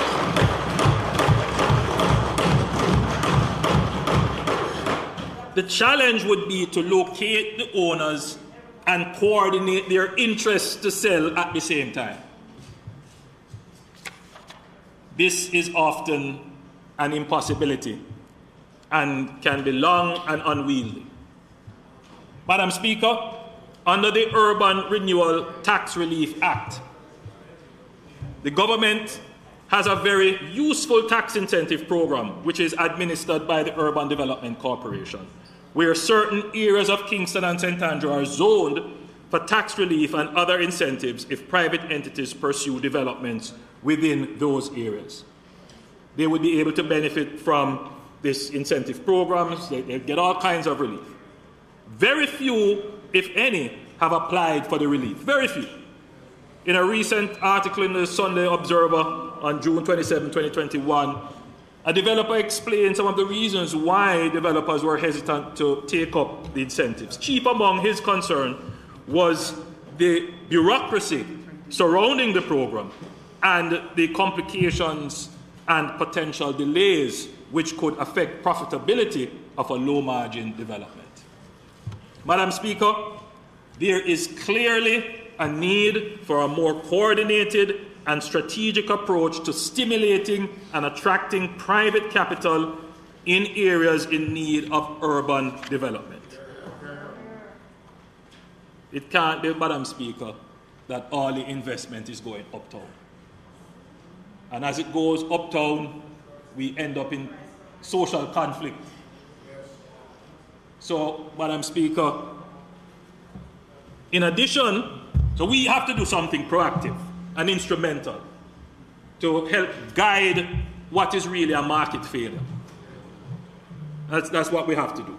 So in addition to tax incentives, which, you know, very important point, because the minister and myself on Sunday, we were debating the point. We were brainstorming the point, and we were toying with, you know, what could we do? Further incentives, what, you know? And then when you really examine the problem, the problem is not wholly and solely a financial problem. It is also a regulatory problem. That's at the core of it. So we're going to treat with the regulatory issue. So in addition to tax incentives, government has additional tools. In the Housing Act, and, you know, not many people know of this act. Leader of the opposition, you're an attorney, you would know this one. The Local Improvement Community Amenities Act, 1977. Very powerful piece of legislation. But we haven't really used it. So we're going to pull the two acts together, and we're going to use them. Well, we used it recently in Minister Samuda's constituency. Right? So we're going to use them. And government, for the first time in decades, there's also another very powerful tool, aside from the legislation. Very powerful tool. A fiscal tool, but very powerful. Not tax reduction. But for the first time in decades, government has a clear pathway for capital expenditure. Absolutely.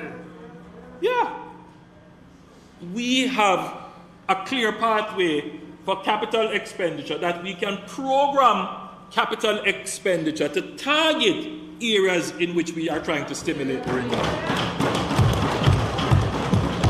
So, Madam Speaker, the government will therefore revisit the zoned areas under the tax incentive program for urban renewal with a view to including certain selected areas which are not now covered but aligned and in proximity to the government's capital expenditure program to improve infrastructure.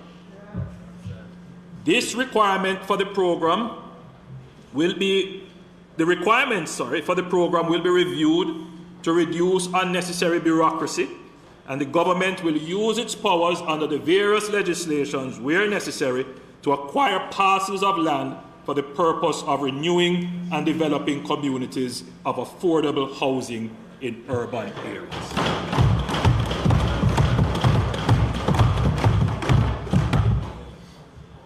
So, Madam Speaker, we are retaining on the tax side the fiscal incentive. We're going to direct on the expenditure side, or capital spending, and we're going to use the regulatory powers to drive the renewal of our urban communities.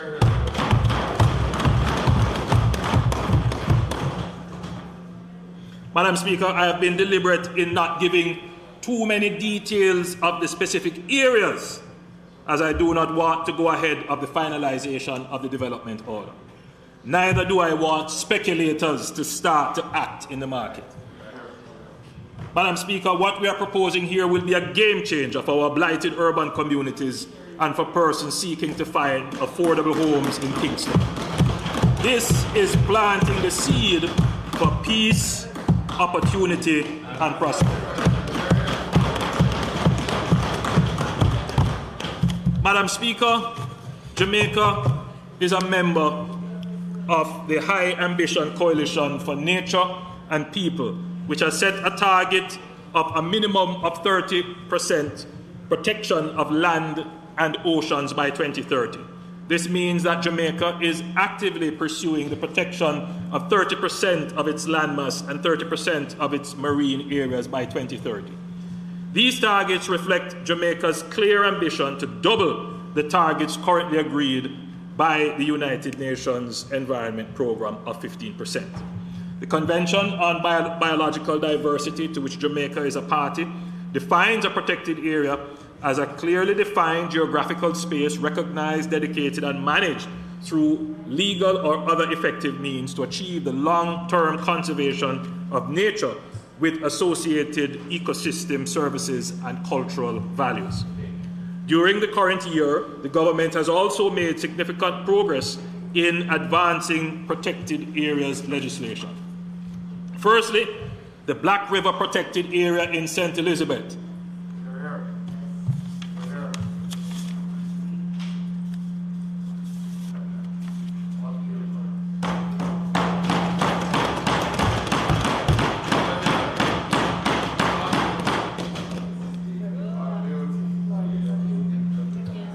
This designation of the Black River Protected Area will preserve the natural and cultural heritage of the area, including the swamp forests, mangroves, beaches, seagrass, and coral reefs.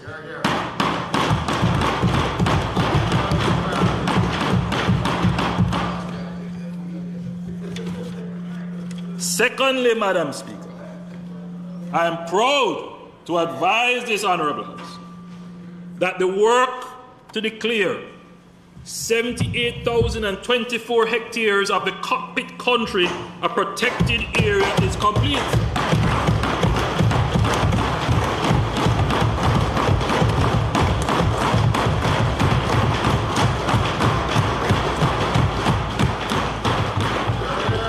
Again in my hand is the gazetted order under the NRCA Act, which provides binding legal protection to the area displayed on the map.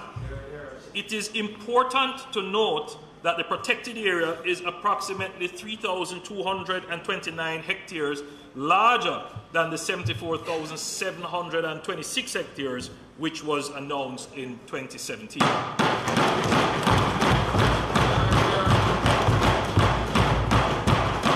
Madam Speaker, the Cockpit Country Protected Area is the island's largest terrestrial protected area and overall the second largest protected area after the Portland Bight Protected Area, which spans 187,615 hectares of both terrestrial and marine areas.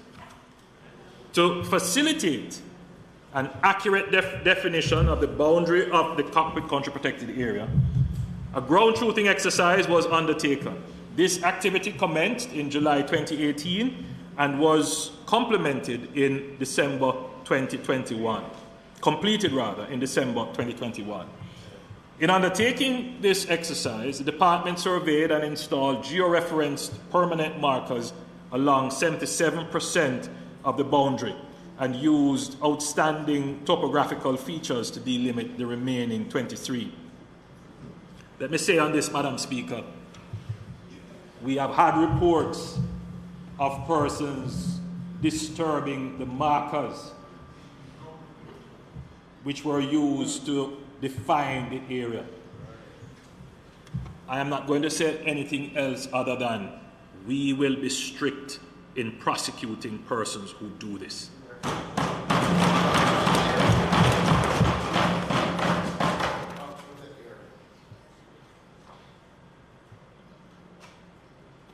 Madam Speaker, we have also included an additional 841 hectares of the clawed back area under mining lease SML 173, that famous mining lease, within the boundaries of the Cockpit Country Protected Area.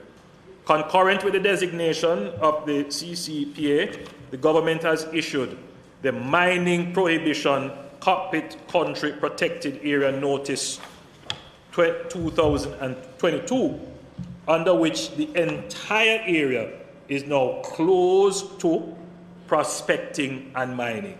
There will be no mining in the Cockpit Country Protected Area. You know what? Let me not go there.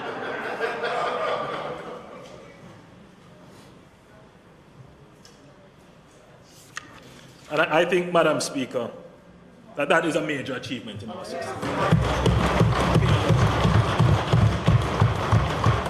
We've been talking about it for decades and back and forth and back and forth. Well, Madam Speaker, we got it done. Yeah.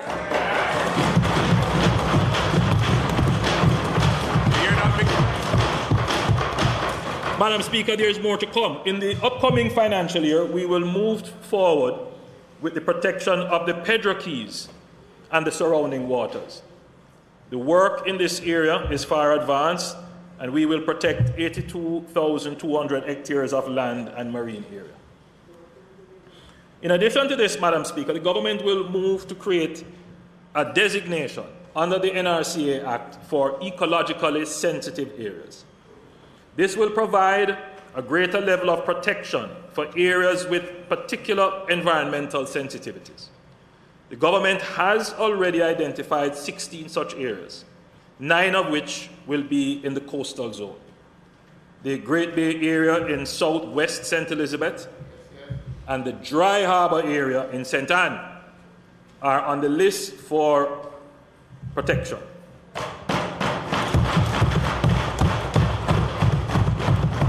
This will mean that activities such as mining will not be permissible in these designated areas.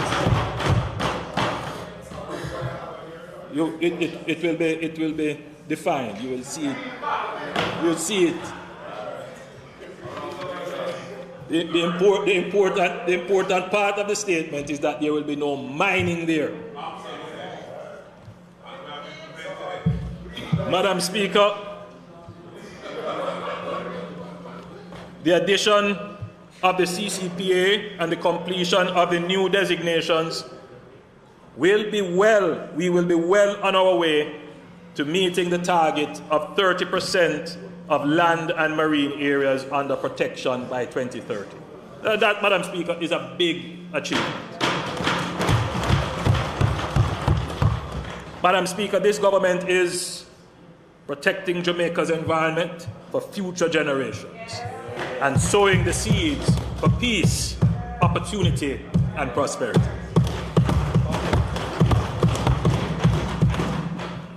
Madam Speaker, I quickly want to turn to education. Education is the foundation on which all our aspirations of peace, opportunity, and prosperity depend. The root cause, and therefore the solution for all our economic and social ills, poverty, crime, and violence, economic stagnation, lies in the education and socialization of our children. The pandemic has had a devastating impact on education. While there have been many notable successes in getting children tablets and computers, as well as expanding internet access, the learning loss over the past 2 years has been incalculable. Jamaica is not unique in this regard. UNESCO reports that schools closures impacted approximately 1.6 billion children, or 94% of the world's student population. Madam Speaker, I want to thank the many principals, teachers, school workers, parents, and students who have done their best to persevere in the most difficult circumstances. Nothing could have given me more satisfaction than to see our children returning to full face-to-face school.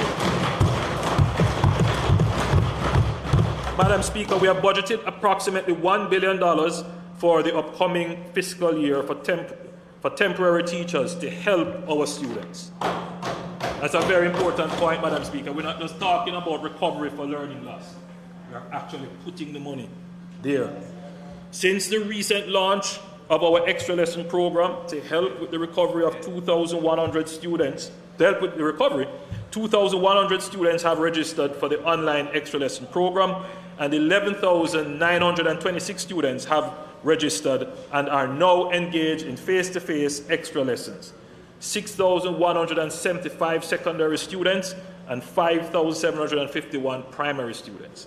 I want to encourage all our students and parents to take advantage of this extra lesson support to begin to make up for the learning loss. While we work to address the learning loss from the pandemic, we are concurrently embarking on a systemic transformation of our education system to address 3 fundamental issues. The first is the quality of education and alignment with future job markets. Many of the things we take for granted today, the iPhone, Twitter, WhatsApp, Instagram, and Snapchat, did not even exist 10 years ago. If we take a look at the most valuable companies in the world by market value, in 2004 versus today. In 2004, General Electric was number 1. Can you imagine today General Electric is 134th? Yeah? And of course, Apple is the top company today. Only one company, Microsoft, was in the top 10 in 2004 and is still in the top 10 today, a technology company. In 2004, only 2 of the top 10 were technology companies. Today, 7 of the top 10 technology companies. This shows us the fast pace and direction of change. We are now firmly in the midst of a global technological revolution, the 4th industrial revolution, that is transforming the way we access information, communicate, learn, and even play. In its scale, scope, and complexity, the transformation is unlike anything we have experienced before. In our 60th year of independence, as we look to the future, Jamaica cannot rely solely on the industries that have sustained us for the last 60 years. We must bring new ideas and technologies to expand and increase efficiency of our traditional industries. We must also create and invest in industries of the future to diversify our industrial and productive base. The World Economic Forum, in its Future of Jobs report, estimated that by 2025, 85 million jobs may be displaced by technology. However, the report also estimates that 97 million new jobs will emerge that are more adapted to the new division of labor between humans, machines, and algorithms. Madam Speaker, is our current education system geared towards preparing our children to compete globally and get their fair share of these 97 million new digital economy jobs? I think we all know the answer. We therefore need to urgently transform our education system so that our children have the skills to participate in this revolution. STEAM disciplines, science, technology, engineering, arts, and mathematics, and coding are at the heart of the global technological revolution. We must truly embrace science and technology as drivers of economic transformation and growth. Madam Speaker, we are known for our athletes, music, and culture. Now we must become known for being innovators and creators in science and technology. We must harness the same audacious spirit that makes Jamaica, as a small tropical country, bold enough to compete in the Winter Olympics, to believe that we too can compete with the best in this global technology revolution. This is something we have done before. There have been several groundbreaking Jamaican innovators. For example, Drs. Manley West and Albert Lockhart developed Canosol, a breakthrough treatment for glaucoma. Dr. Cicely Williams discovered the child malnutrition syndrome, kwashiorkor. Dr. Thomas Philip Leckie created new cattle breeds that are more suitable to Jamaican climate and terrain, and surprisingly to tropical climates, and are worldwide demanded now. Dr. Paula Tennant developed a bioengineered papaya plant that is resistant to the papaya ring spot virus. I have named just a few. There are several others. But how many Jamaicans, particularly our children, know of these scientists? Madam Speaker, in our 60th year of independence, we must ensure that their stories are publicized and heard for every boy and girl in schools, so that they appreciate the rich legacy that has preceded them, on which they must build the new Jamaica. We must endow Jamaican boys and girls with not only the technical skills, but the self-confidence and belief that it is not beyond them to develop the next great innovation, the next Google or Apple, or find the cure for cancer right here in Jamaica. We have begun the transformation, but there is still a long way to go. The government has been taking deliberate steps to position Jamaica as a technology and innovation hub, the Silicon Valley of the region. We have recently launched the Coding in Schools program in partnership with the Amber Group and Digicel. Coding will be taught from grades 1 to grades 13 across all public schools, and youth will acquire basic numeracy, language, and problem-solving skills which are prerequisites for coding. Madam Speaker, while the pandemic slowed down our plans, we have not given up on our objectives to build 6 new STEM schools and 1 performing arts school. Work has continued apace to identify lands, and we will be launching an architectural design competition to design these new schools. The second core objective of education transformation is the restoration of societal values. Over the past decades, there has been an erosion of the moral fabric of our society and the basic norms of decency and civility that once characterized us as a nation. Verbal and physical abuse, vulgarity, and barbarity are becoming far too commonplace in our personal interactions. We have socialized an entire generation into normalizing violence. This is at the root of our epidemic of violence. The National Commission on Violence Prevention was established to study the problem of violence and the existing strategies being used to reduce violence and make realistic and attainable recommendations. The Commission has been consulting with violence prevention stakeholders in the public and private sector and civil society to identify gaps in past and current initiatives. The research confirms that violence prevention is a complex task and requires a comprehensive approach, including legal, educational, cultural, behavioral, and social protection interventions. Another critical finding is that violence prevention is most effective when it begins at an early stage. Parenting support and early childhood development are critical investments in violence prevention. Over time, violence prevention recommendations will be used to guide the creation of policies and programs geared towards a shift in cultural norms and behaviors. If we are to have any hope of restoring values, attitudes, and behaviors that we once cherished as inherently Jamaican, they must form a central part of the education and socialization of our children. A key component of our educational curriculum must be focused on developing the socio-emotional intelligence, competencies, and skills that will enable us individually and as a people to accomplish great and complex tasks productively with a pro-growth and pro-social mindset while managing our emotions in social transactions to resolve conflict without violence and deviance. The third core objective of education transformation is to address long-standing issues of inequity in our system.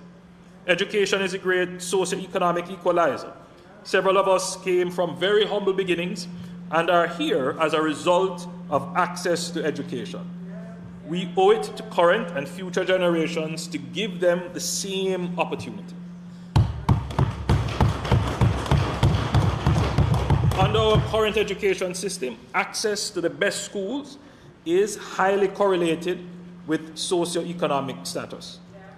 We must take decisive steps to improve access to quality education for the poor and underprivileged. We now have the report on the Education Transformation Commission, chaired by Professor Orlando Pattison, which provides us with a solid blueprint for recommendations for the way forward. The Ministry of Education and Youth has begun its analysis of the report and recommendations. Madam Speaker, one of our challenges as a country has been implementation. In order to ensure that the Commission's recommendations are implemented, I will appoint an Education Transformation Oversight Committee, ETOC, drawn from members of the Commission and key stakeholders, including the opposition, that will be responsible for monitoring and publicly reporting on the progress of implementation of the recommendations. The Oversight Committee will be chaired by Dr. Adrian Stokes, a financial economist and a senior business leader who is a director as well at the DBJ. Madam Speaker, let me turn to the Heart Trust NSTA. Over the 40 years of its existence, the Trust has trained and certified hundreds of thousands of workers and established an enviable institutional framework for TVET in Jamaica. In fact, the last Global Competitiveness Report issued by the World Economic Forum in 2019, Jamaica is ranked 36 out of 141 countries in the quality of vocational training. Jamaica was the highest ranked Caribbean country and the third highest in Latin America and the Caribbean.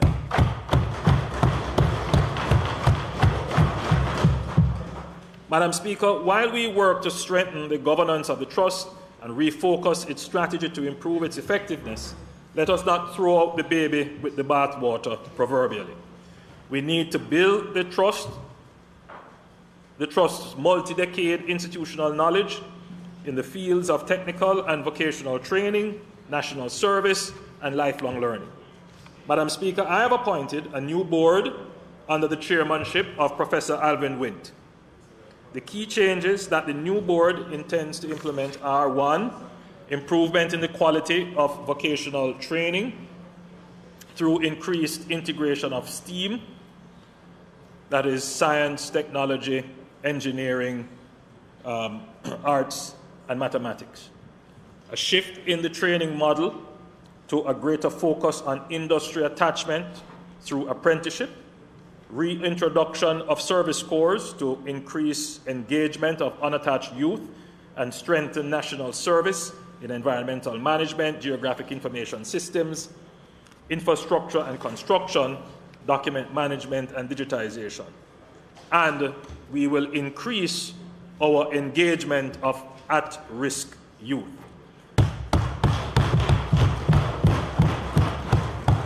Madam Speaker, I've also asked Professor Pattison, as a follow-up to the report of the Education Transformation Commission, to lead a comprehensive review of the organization and delivery of the Jamaican system of technical and vocational education and training, including an institutional review of the Heart NSTA Trust, and recommend changes to improve its effectiveness.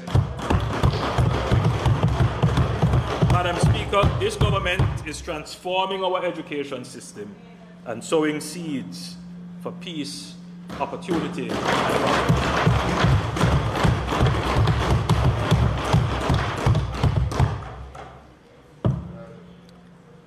Madam Speaker, this government has always viewed development of infrastructure as a key driver for progress and a critical enabler for productivity, job creation, poverty reduction, and sustainable economic growth. We are improving our physical infrastructure: roads, bridges, houses, ports, schools, hospitals, police stations, tourist establishments, water and sewer lines, you name it, and our digital infrastructure as well, which are the foundational services necessary for the information technology capabilities of our country, which will become a digital society. Let me emphasize that infrastructure is not just roads and buildings. It is the interconnected system of sustainable, resilient, and inclusive solutions that work together to drive progress towards our goals. In order to optimize these solutions and accelerate growth, the link to improvement in quality of life must be evident. Madam Speaker, we are cognizant that Jamaica's infrastructure is also under stress because much of our infrastructure is aged. We have population and economic activity shifts. In this, our 60th year, we must tactically and strategically plan for our development to address the current symptoms of infrastructure deficits: traffic congestion, inadequate health care, poorly designed townships, insecure water and electricity supply, as well as pollution. It is why the strategic aim of this government has been to deliver modern infrastructure that meets our present needs and facilitates future development. Madam Speaker, it is often said that the road to development begins with a road. However, when road networks are not properly planned, they become a hindrance to development. The approach to improving our road network has to be strategic and systematic in order to future-proof the development opportunities. Madam Speaker, as Jamaica becomes more urbanized, it is obvious that our present road network cannot efficiently carry our development needs. By our history, most of our roads followed the coast, as many towns formed around ports. We are now finding that our coastal roads are at risk from sea level rise. But they also cut through valuable beachfront land, which limits development prospects. Some of our main roads and highways pass through one-road townships, which slow down traffic significantly and increases travel time. We have been steadily developing a program to move our roads inland as much as possible and realign routings for highways to avoid going through townships.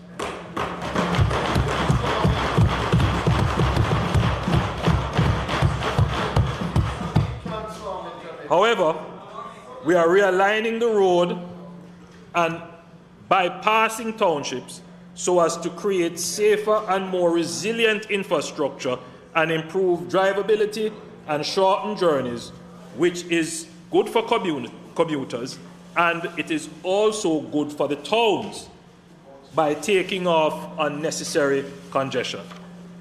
Madam Speaker, the grand vision, which is also a practical vision, will not only involve the relocation of roads to safe ground and better alignment. There are townships that in their present locations are indefensible to climate change effects or logistically challenging for greater development plans. I know the minds of some is that towns are immovable. Once they are there, they will always be there. But I wish, Madam Speaker, to disrupt that thought process. Not all towns are immovable. And not all towns last forever. And indeed, Jamaica has the capacity to build new towns and build new cities, move others. Yes, we can do it.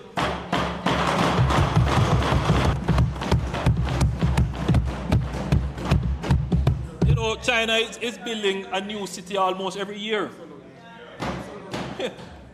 Yeah. We can do it. So, as I said, Madam Speaker, I know in the minds of some, towns are removable. However, as we seek to build a first-class infrastructure and smart urban areas, which are the basis of good quality of life, we must orient our minds with the very fundamental interest of improving the lives of people at the forefront, to recognizing that the elements of our built environment are to be logically and strategically arranged for efficiency, sustainability, and aesthetics. Madam Speaker, in my last budget presentation, I outlined the plans for the Montego Bay Perimeter Road, so I'm pleased to update the nation today. Right? The US $274.5 million contract was signed with China Harbour Engineering Company, and the process of land acquisition and design work is ongoing. Work has started. The contractor has been mobilized and works on the widening and improving of some local roads in Montego Bay are slated to begin in the coming financial year. Some start already. So fast you're moving. This will be transformational for Montego Bay.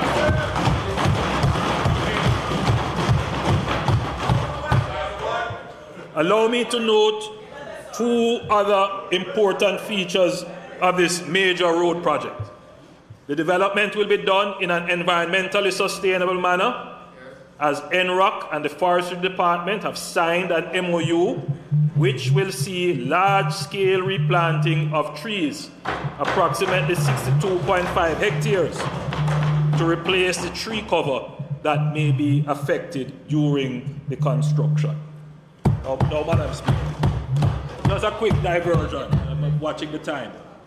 People say, I've heard criticism such as, it's a conflict of interest to have, environment in economic growth.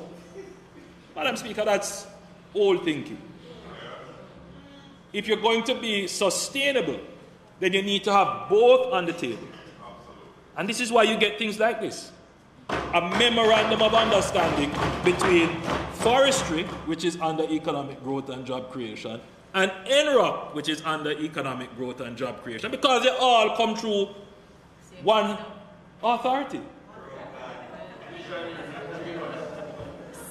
So there is synergy.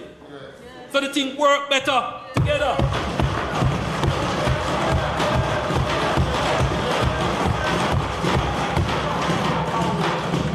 Madam Speaker, the contractor is contractually required to collaborate with the Heart Trust NSTA on ensuring Jamaican workers are trained and benefit from knowledge transfer. How that come about, Madam Speaker? Because Heart comes through the same authority as NROC. So we put the two things together, Madam Speaker. We make sure that they work together for good. So, Madam Speaker, this is not going to be a project where you're going to see a whole lot of imported workers. This is going to be a project where you will use local workers. And it is not just there as laborers, they will be there as trainees to learn and develop the skill. Because, Madam Speaker, if you think that you see road work yet, I literally had to cut and say, you know what, I can't give them everything this year. Leave some for next year. Madam Speaker, it is such a tremendous significance that I will again highlight that this will be the first major highway development which is financed with Jamaica's own resources rather than borrowing.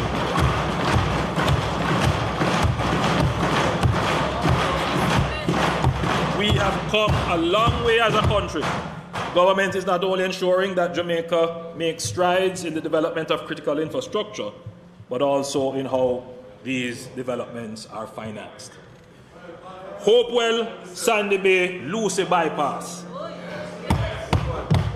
Madam Speaker, once again, the Montego Bay perimeter road, once that perimeter road is complete, so you come, Madam Speaker, you are coming from the airport or from Iron Shore, and you jump on that perimeter road. But here's the problem now. Once you come off the perimeter road now, you end up in Hopewell. Another traffic, another constriction. So, Madam Speaker, we are sure that public sentiment will mount regarding the congestion in Hopewell and Lucy. The NAA has developed preliminary designs and plans for these towns. However, the geography of the area makes it quite difficult and expensive to construct bypasses. I have assigned Minister Homer Davis to begin consultations with the Hanover Municipal Corporation and the political representatives on possible solutions and strategies that could be employed to achieve the objective of improving traffic flows and developing the township. So we know, Madam Speaker, that we can't just go and say, this is what we're going to do. So we have a design, but we need to bring the people along. So, which is why Minister Hoover Davis will start that process. So, there will have to be a conversation. Because, I mean, maybe I shouldn't say it, but maybe it should be in the consciousness of people. Sometimes it might be cheaper to move the town than move the road. So we have to look at the cost effective, the economics of it. And maybe moving the town to a new town means a better town for everybody. Plus improved traffic flow. So, Madam Speaker, we shouldn't wed ourselves to how things are now. We should look at things and say how they could be and strive to achieve.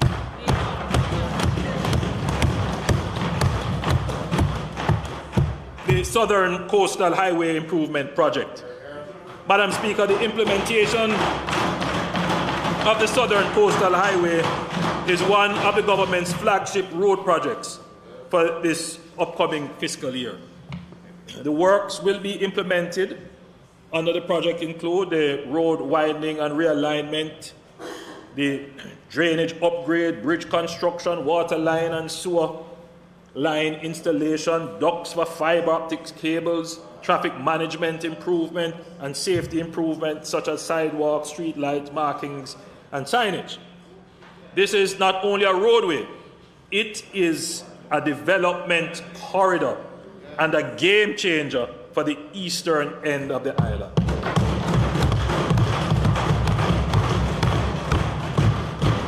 Madam Speaker, Tranche 1 of the project has 5 packages, which are between 63% and 78% complete, with the Hordley to Long Road and Mansion Hill to Fair Prospect stretches at the highest level of completion.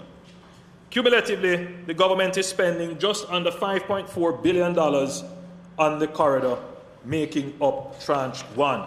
Tranche 2, valuing approximately $6.6 billion, has a further 5 packages and is between 15% and 30% complete. Just over 38 kilometers of road is being targeted for reconstruction under this tranche. Already, the Maypen to Williamsfield Phase 1C of the Southern Coastal Highway Improvement Project is underway. That's the extension to the East-West Highway.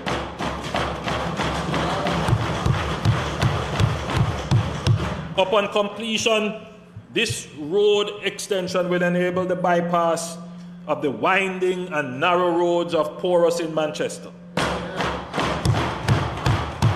eventually merging into the Melrose Hill bypass. It will reduce the travel time from Kingston to Williamsfield to approximately 40 minutes.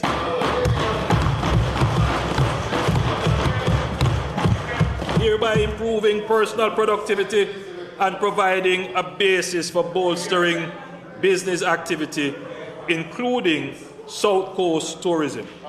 Madam Speaker, while we celebrate the gains, I must also acknowledge the disruption to daily lives of citizens, especially in Portland and St. Thomas. Some residents have been negatively impacted by the disruptive nature of the work. I have directed the NAA to ensure that contractors are respectful of the rights and property of the residents. I ask the residents and commuting public to continue to have patience and pardon us as we make progress on your road to prosperity.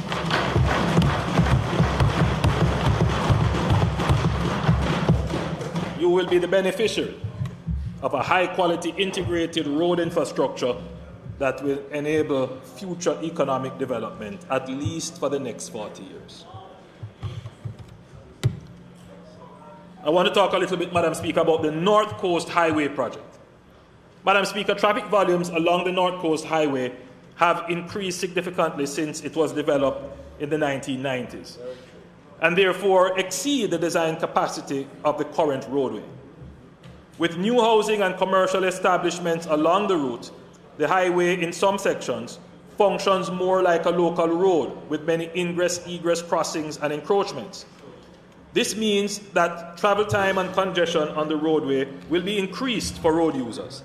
We have been hearing the complaints of the traveling public on this very important corridor. NROC has commenced a project. NROC has commenced a project planning exercise to upgrade approximately 60 kilometers of roadways from Sea Castles in St. James to Marmy Bay in St. Anne, from 2 lanes to 4 lanes, with a 21-kilometer 4-lane bypass for the now constrained and congested towns of Discovery Bay and Runaway Bay.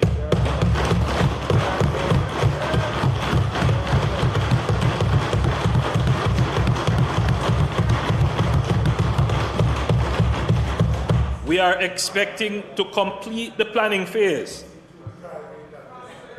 to progress to the public investment approval phase and the procurement phase in time for construction in the next financial year. That's the target I'm setting. You know, I'm looking at the Minister of Finance because this is a special project. I won't say too much about I won't say too much about why it is a special project, but it is like the Montego Bay bypass. It will be funded from our budget.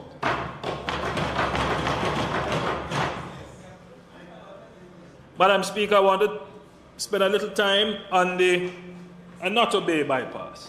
Madam Speaker, the NWA is currently carrying out shoreline protection work on sections of the North Coast Highway that leads through Montego Bay. In addition to the threat from the sea, the road leading through the town is significantly congested. I don't know if you have ever Montego Bay. If you have ever driven through Montego Bay. Yes, I saw him on, yes. There was no congestion at that time though.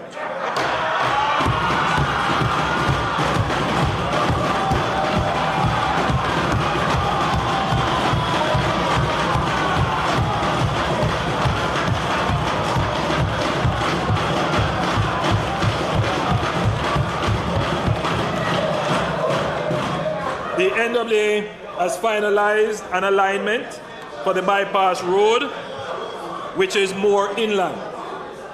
Design work will begin this year, and we expect to have the project through the investment approval and procurement process in time for construction in the next fiscal year. That's how fast we are moving that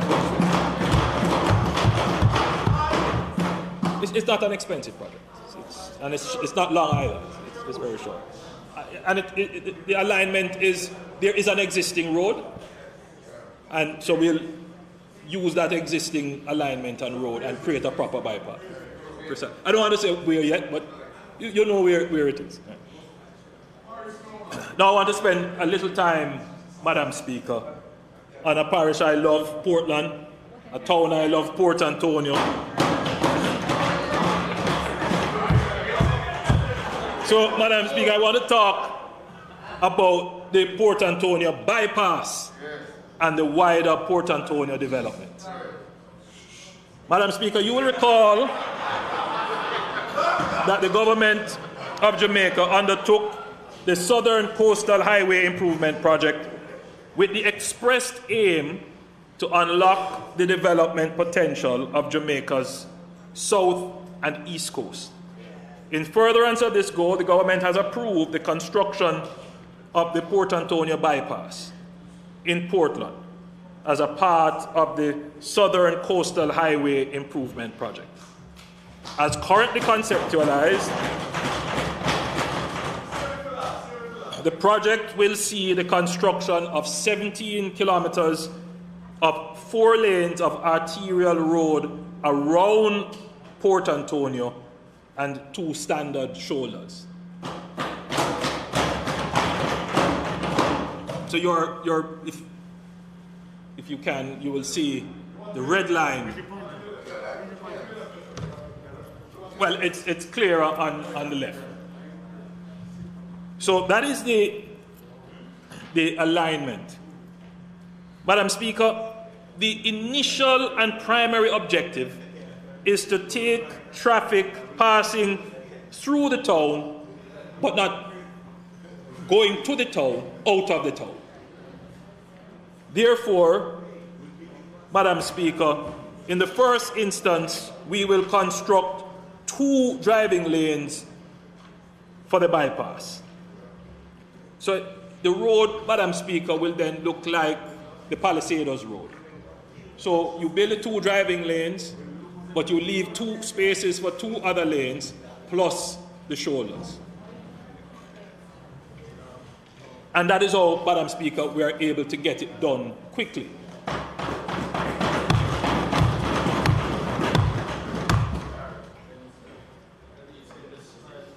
So, Madam Speaker, in the medium term, and we will also leave a reservation for a utility corridor. The medium term objective is to plan out residential and limited commercial developments along the bypass corridor, which will connect with the 140,000 square feet Boundbrook Urban Center. So the strategy, Madam Speaker, is that it is not really a bypass. It is a development road. That's what it is.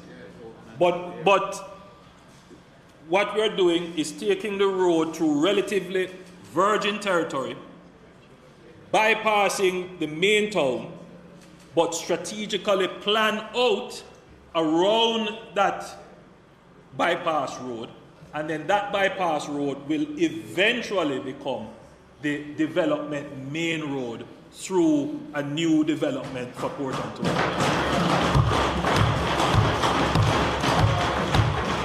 But to get the development to happen in Port Antonio, you need to remove the congestion out of Port Antonio. So this will create opportunities for the people of Portland to have access to structured development while lessening the urban use of Port Antonio itself. You know, Port Antonio is such a beautiful town, but you're not going to be able to truly realize the beauty of the town and to benefit from it because it has so much urban and, you know, domestic uses that it takes away from the town. So this is what we mean when we say, Madam Speaker, we're planning. That's what planning is about. Urban planning. Madam Speaker, the designs and planning, by the way, just for background, because people might wonder, how is this happening so fast? When the South Coast Road was being planned initially, it should have been a toll road. That's what was the initial plan. And that toll road would have gone past Portland. That is Port Antonio. So we had already identified, the NWA had already identified an alignment. So we are using the already identified alignment. But, Madam Speaker, we're not going to turn it into a toll road.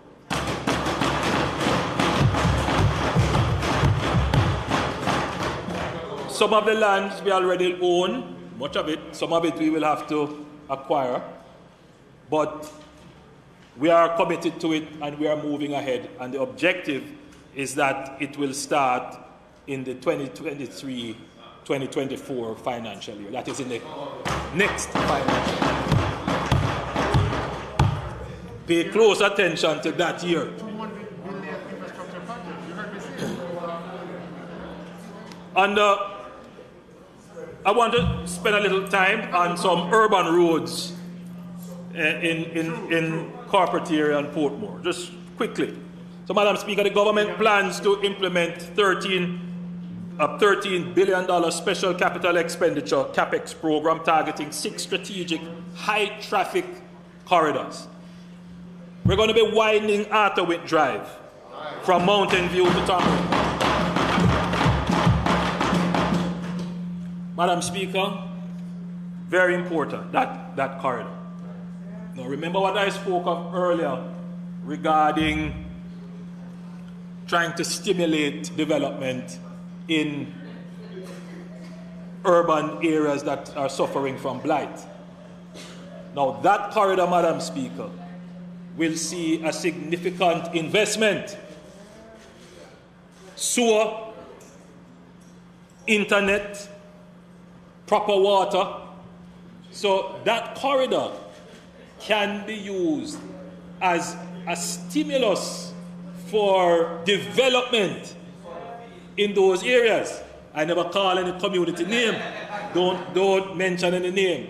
I see a big smile on the MP for Southeast. But we intend to sit down with you and work out what is possible, seeing that the government is putting this massive investment in that area. Then, Madam Speaker, and that will begin April this year. That begins April this year. The contract is ready to go. Then, Madam Speaker, the dualization of Grange Lane, I-95 to Madrid Avenue, including Cumberland Gully Bridge. That's in Portmore, the new parish. That begins in May 2022. Widening unkind. Widening of Brayton Road and part of Helsha Main Road, that is from Naggerhead to the Texaco gas station to East Mid Street. That begins next year, April 2023. Widening of the Sandy Gully Bridge on Washington Boulevard, that is north side, at Pembroke Hall to part of Ken Hill Drive dualization. And that begins April 2023, next financial year. And then, Madam Speaker, did I leave one out? The big one. Very important, Madam Speaker, the dualization of East King's House Road and Lady Musgrave Road. Madam Speaker, we know, Madam, it's between both of them. Madam Speaker, we know that there are concerns being expressed. No, man, Madam Speaker, we know that residents have expressed concerns about the improvement of this particular corridor. The fear is that it might bring more traffic to the area. Madam Speaker, let me say that we have studied the problem, and I think you're not going to see any greater traffic. I think what you will see is a smoother flow of traffic. But the important thing is there are concerns raised along that corridor. There are certain trees, and you know, in previous developments, we have not always have been as sensitive as we should to protecting the trees that are there. So I have tasked Minister Maki Samuda, who is here. He's well aware of what the task is with the Forestry Department. We are looking to acquire a particular piece of equipment that can be used to, not a saw, no, a particular piece of equipment that can take up the tree whole. It's not a guarantee that we will be able to save some of these trees, because some of these trees are very old. But what we have done is we have identified properties nearby where these trees that we will have to relocate, they will be placed there. But, Madam Speaker, we must pay attention to our streetscapes. When you drive in some other countries, it is a beauty. The infrastructure is not just to throw down the concrete and leave it nasty and chaka-chaka. Madam Speaker, we have to get above that now. And that particular road has a certain character about it. And I can understand why the residents would be concerned. And so the street, I have said to the end of the day, pay close attention to the streetscaping. Right? So, Madam Speaker, I am going to be personally looking at that one to ensure that when we do improve the road, we improve the character of the road, we reduce the noise that comes from the road, and that it can become a corridor that people can look at, and well, I mean, we have an elegant corridor, but yes, it can be a corridor, aesthetically pleasing corridor. Yeah. Madam Speaker, the final high traffic area is the new Portmore access. That is the Mandela entry into Portmore. The creation of a bridge over the Rio Coburn. That will begin August 2023. That is next year. But the planning, the designs, all of that is almost complete. You're going through the public investment process, and that will start. Madam Speaker, just quickly, because people listening will say, but then the next year that? Madam Speaker, road doesn't start when you see the backhoe break ground for the first time. No. The road starts a year before, when the engineers finalize the designs, and then we go through a process called the public investment process, where every expenditure of public resources for an investment goes through a very rigorous process of testing. It is really a competition against, should we really be using the money to do this versus something else, to ensure that we are getting the best value for the money. That process can take a little time. It does frustrate me, but it's a process we have to go through. And then once you have gone through that, then you have to go through a procurement process, which is the person who gets to do the work, did they get it fairly? And that entire process can take months, up to a year, or more sometimes. So when you hear me say it starts next year, I could only say that because we have finished the important designs, and now we are in either the public investment cycle or we are in the procurement cycle.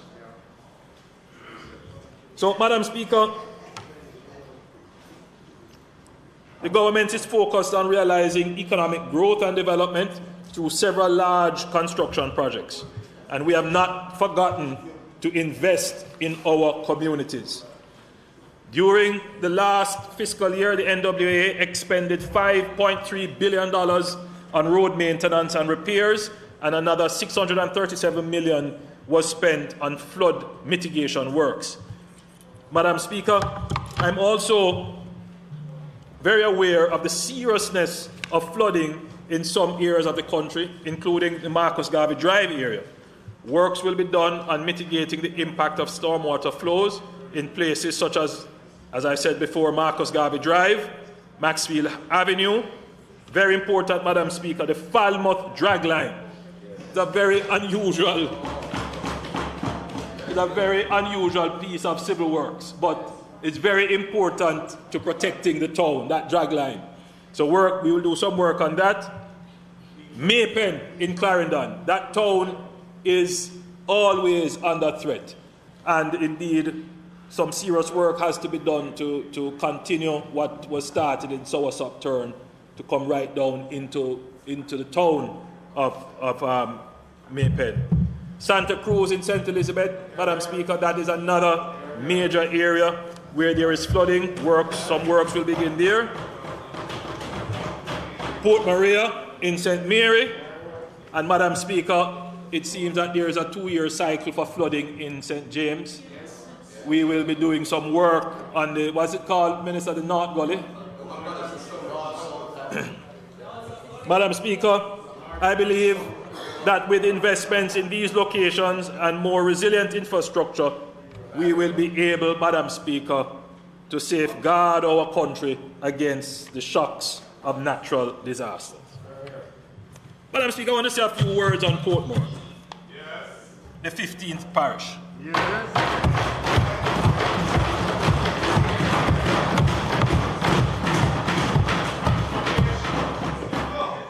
Madam Speaker,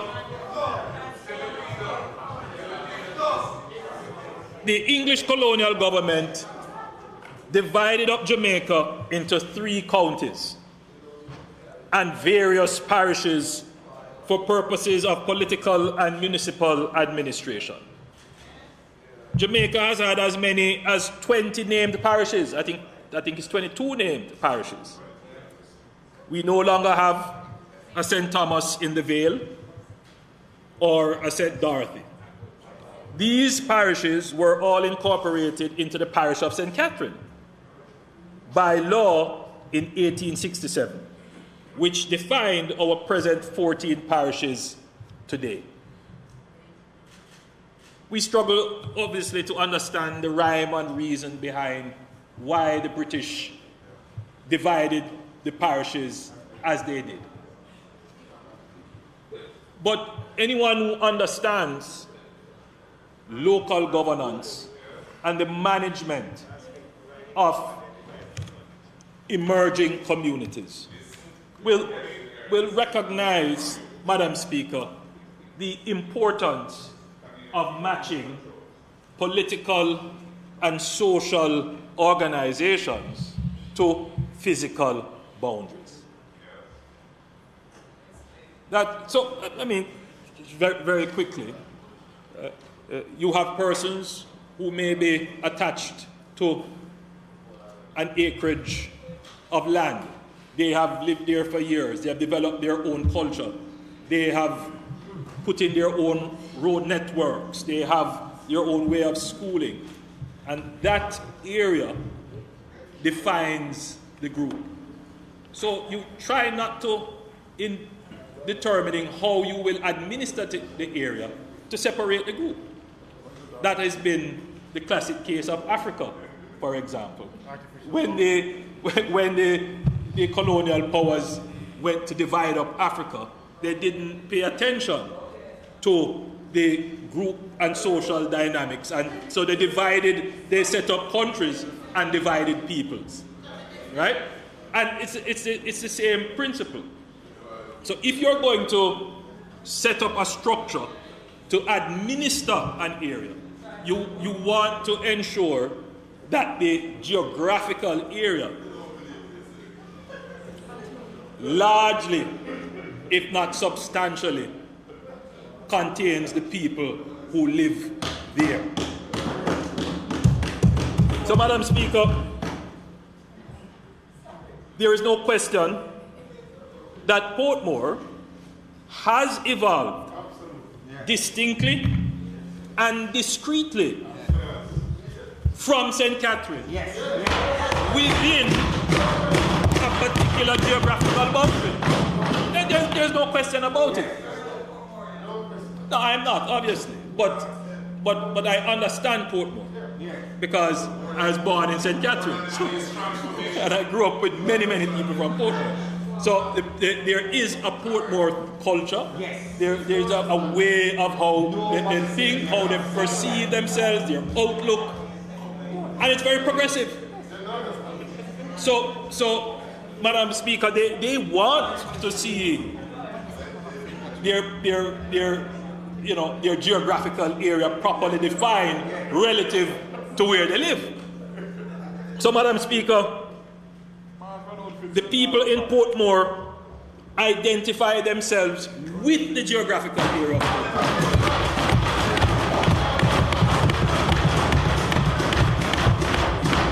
And, Madam Speaker, the truth is, they get most of their services in Portmore.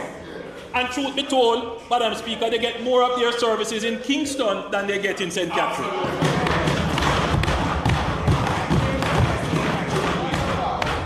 Madam Speaker, even though there are some mumblings on that side, there has always been that recognition. Because that is why they gave Portmore municipal status. They've always recognized that. That's what George Lee said. That's why he felt he emerged as a leader, leading that view that we are a people emerging with our own culture, our own outlook, our own views. And what you decided to do was not to go the route of giving them parish status. You say you're not ready for that yet. Give you municipal status. But Portmore has evolved within that 10 or so years. There are how many years now in municipal? More than 10 years of municipal authority. So they have evolved. In fact, Madam Speaker. Almost 20 years. Almost 20 years. In fact, the municipal, just to be clear, the municipal administration of Portmore is such, Madam Speaker, that none of its services are managed in St. Catherine. In other words, all the municipal functions, meaning the city management functions, are done within Portmore. So you wonder, why would they continue to be a part of St. Catherine? In fact, Madam Speaker, my understanding is that none of the St. Catherine municipal the councillors sit in the Portmore municipality. But the reverse is that they all the Portmore councillors all sit in the St. Catherine municipality. Now what that says, no, that's not what it is about, because I have to address that point, because, Madam Speaker, because what it is saying is that there is a kind of misrepresentation going on, because the Portmore issues have nothing to do with the St. Catherine issues, really.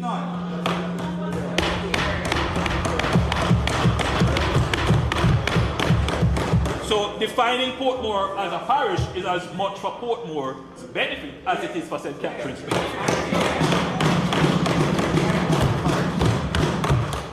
There is no question, Madam Speaker, that Portmore has evolved to be able to administer its own affairs. Madam Speaker, I don't want to go too much, Madam Speaker, into the technical issues about why you would, give the ability to govern affairs. But there are certain principles. One of them, Madam Speaker, is the principle of subsidiarity. Very important principle as to how and why governments emerge. Madam Speaker,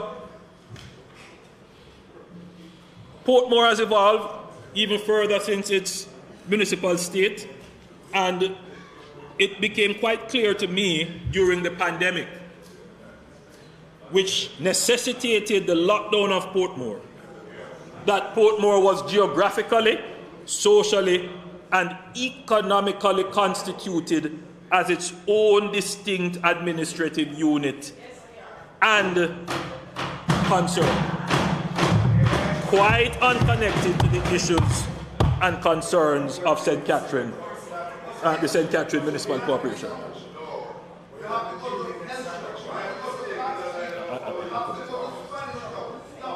Points are being made about the absence of important infrastructure, such as hospitals and a market or other such infrastructure. But, Madam Speaker, those are not fatal to Portmore becoming a parish.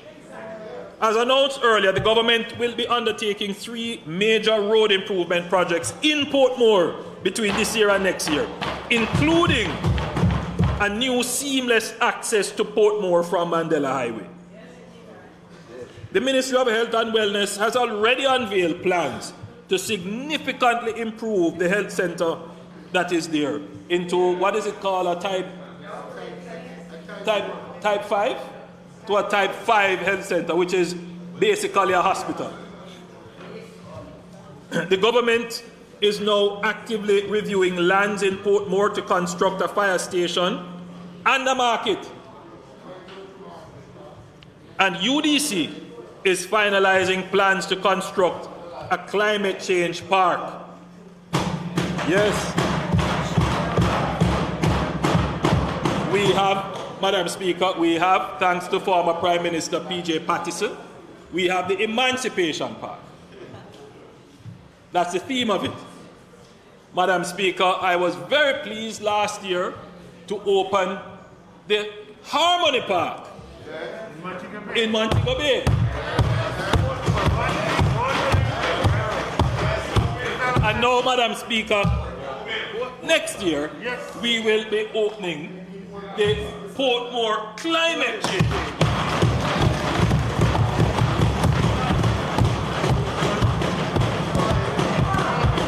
So, Madam Speaker,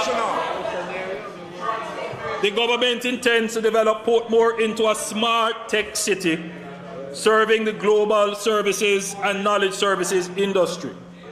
Through the Port Authority and the Factories Corporation, we are making major investments in infrastructure to support these industries. We know that the people of Portmore share this vision of an economically thriving, urban, modern, creative, and socially progressive community.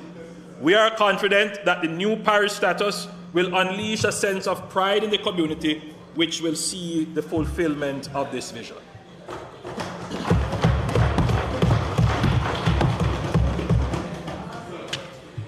Madam Speaker, I quickly want to turn to the Port Authority.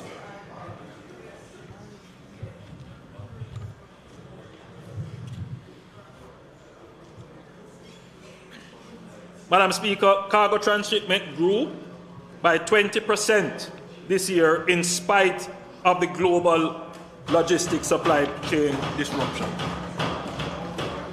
There was an expansion in volumes at the Kingston Container Terminal by several large shipping lines during the year.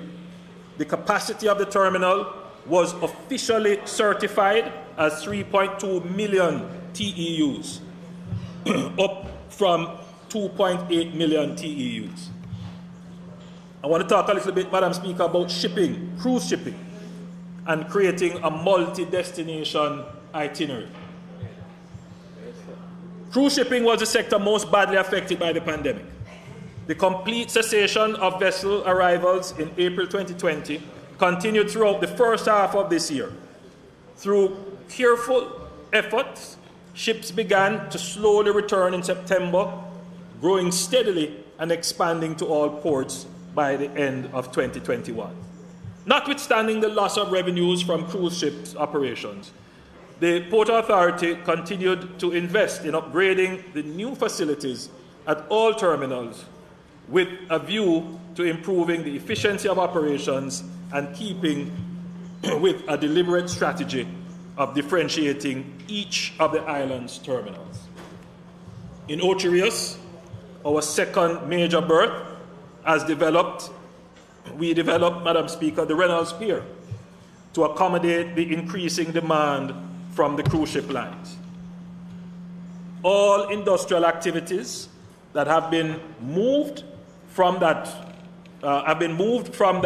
port, Madam Speaker, and have been relocated to the western side of the port, and the eastern end has been transformed into a cruise-friendly location with a new reception building, new ground transportation handling facilities, and new amenities.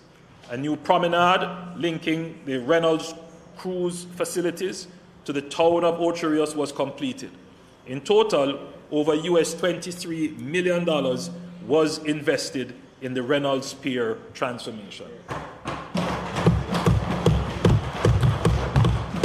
Madam Speaker, Ocherius now boasts a second pier for the largest cruise vessels, a capability befitting the Caribbean destination with the most exciting attractions. In Falmouth, the Port Authority completed a unique artisan village at Hamden Wharf in collaboration with the Tourism Enhancement Fund. The newly constructed shopping facility will offer visitors the best available products from local artisans, craftsmen, and entertainers and culinary experts. The facility will be accessible directly from the cruise port and will be open to the general public as well. This facility has been handed over to the Tourism Enhancement Fund, which will be managing the operations of the facility. In Port Royal, which I call my baby, in Port Royal, the new terminal has been completed and is fully functional with attractive reception facilities, ground transportation handling facilities, and the Seawalk berthing system. In addition, Fort Charles has been substantially upgraded. A new promenade linking the terminal to the town has been constructed. A new sewage treatment plant to accommodate the terminal and the town has been commissioned, and a building to house a new museum and restaurant is under construction and is to be completed in the second quarter of this year. In collaboration with the NWC, the connections in the town to the new sewage facility are being implemented during this financial year. The NWC will also be budgeting, or be rather upgrading, the water supply in the town. The National Housing Trust and the Housing Agency of Jamaica will collaborate with the Port Authority and the Urban Development Corporation to renew the housing stock and associated infrastructure in the town, and to participate in the implementation of the new master plan. Madam Speaker, Port Royal has been badly hit by the pandemic. It was just starting to emerge. But, Madam Speaker, we are not in any way deterred by that. We are proceeding with the investments. And we still have ships coming. Madam Speaker, Port Royal is going to be the gem of ports. Madam Speaker, it has history, it has culture, it has location, and it has a certain natural charm about it. It is going to be a gem in our crown of ports. Madam Speaker,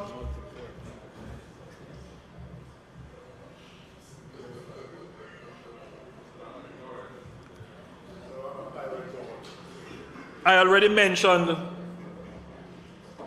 some of the plans for the Port Antonio bypass.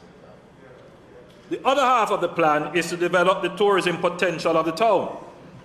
I have given directions to the Port Authority to develop the East Harbour as a cruise port and to develop the land surrounding West and East Harbours, Titchfield Hill, Navy Island, Boundbrook, and the Folly Lands, utilizing a public-private partnership framework to construct appropriate hotels, resorts, residences, shopping, galleries, and restaurants in this area.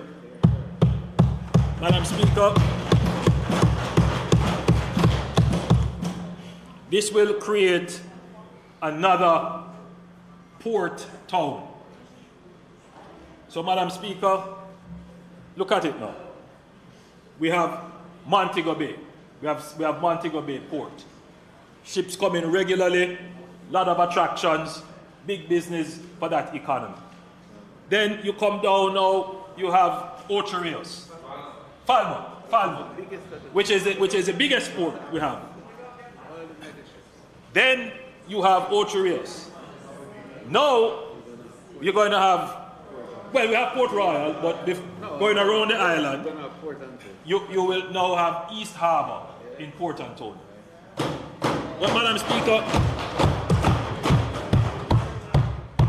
the idea in that is not to create mass tourism.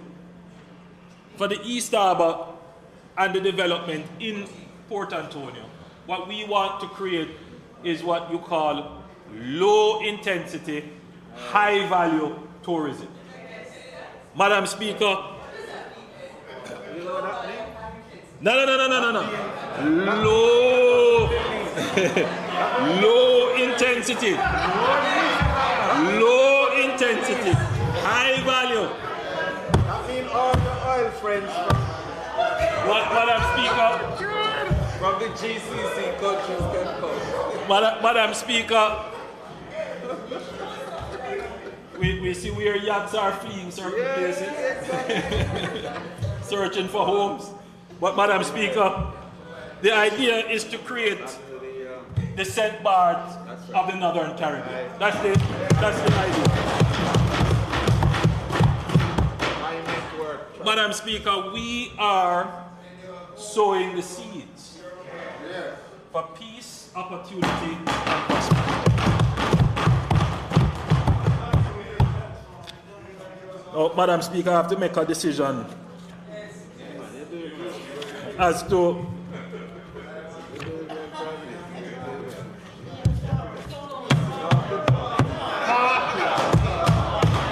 there are just so many things, Madam Speaker, so many things. Madam Speaker, let me quickly speak about the special economic zones. So, for the same Port Authority, Madam Speaker, in respect of special economic zones, the development of 160,000 square feet of modern new facilities was completed at the Portmore Informatics Park, which is now fully tenanted. The modern new campus, constructed at a cost of US $21 million, establishes the new benchmark for the global outsourcing sector, which is seeking to move up the value chain to create new, higher value added jobs. So you see why we are saying, Madam Speaker, that we have strategically placed investments in Portmore that can match with the developing culture and ethos of Portmore. And therefore, Madam Speaker, in the next decade, Portmore is going to be probably the richest parish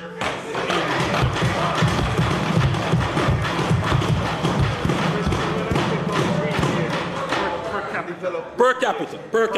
And by the way, we leave that for next year. We have some other plans. We leave that for next year. Can't give them everything now.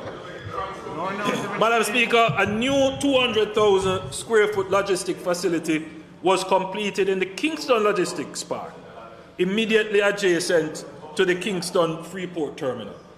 The facility meets and exceeds the established international standards for new logistic facilities and is now tenanted. In addition to a new security complex currently housing the Jamaica Customs Agency's CET operations and the operations of the U.S. Container Security Initiative, and this was constructed and also tenanted. Madam Speaker, the Port Authority bought a new Tender Boy ship for US $17 million, replacing its fleet, renewing its fleet. And that, Madam Speaker, is very necessary for the safety of the harbour, a major investment. Madam Speaker, turning quickly to what is to come, the PAJ, having pioneered Jamaica's business process outsourcing industry in the Montego Bay Free Zone and having established the Portmore Informatics Park as a new benchmark for excellence in the sector, the PAJ will now seek to monetize some of its investments in this sector and reinvest the proceeds in catalyzing development in other economically attractive growth areas where the private sector has yet to become comfortable, Madam Speaker. This is consistent with the Port Authority's role as an agency of the government that catalyzes and stimulates development. Accordingly, the PAJ is at an advanced stage of preparing to bring some of its BPO assets to market in a way that will allow a wide cross-section of Jamaicans to participate as investors in growing the sector, in this growing sector of activity where Jamaica has demonstrated a distinct competitive advantage. The proceeds from the monetization will be reinvested in expanding near-port logistics assets immediately adjacent to the Kingston container terminals and in Caymanas. This is an important area of opportunity for Jamaica with the improving competitiveness of our terminals and the trends towards nearshore production and logistics operations in our hemisphere. Madam Speaker, just very quickly. So what this is, it's couched in technical language, but the Port Authority was a first mover and investor in the BPO sector. Its assets are now mature assets. The sector is now fairly mature. They are generating steady streams of income. Those assets can now be leveraged. They can now be placed on the stock market, for example, or divested in other ways. The resources that you receive from that, Madam Speaker, we will now use it to enter into another area where we can be pioneers. And when you look at Caymanas Special Economic Zone, that has been going now since we were in government first in 2007. And even before that. And we haven't been able to do it. Long before that. And we haven't been able to do it. We had hopes here and hopes there and things come and projects, and it wasn't done. We're going to get it done this time, Madam Speaker. And we're going to make sure that we have the funds to do it. And so the Port Authority, in taking the funds out of those assets that are mature and steady earning, we leverage those funds, and then we're going to invest it back now into developing the Caymanas the Cayman Special Enterprise Zone. And that will give us now a new frontier, true new frontier in the logistics business. And I'm saying, Madam Speaker, I'm saying this because if there ever was a time, leader of opposition business, if there ever was a time to do it, it is now. Because what is happening globally is signaling, Madam Speaker, that there needs to be a kind of recalibration of world production. And they are going to be searching for markets. Not just, Madam Speaker, that's not about China. Madam Speaker, recently, you'd be surprised, someone called me from a company overseas asking, call me directly, Prime Minister, does Jamaica grow sunflower seeds? Do we grow sunflower seeds in Jamaica? But it is a big product. They can't get any now because the bulk of the production is between Russia and Ukraine. So what is happening now is that many persons who are producing are saying, you know, maybe we need to look in this region a little bit more. And so Jamaica needs to position itself to be able to take advantage of some of that recalibration of global production capacities. Madam Speaker, I have already outlined major plans for the eastern end of the island, but I'm happy to report that following the securing of funds on the private market, that the contract for the Morant Bay Urban Center was signed yesterday with China Harbour.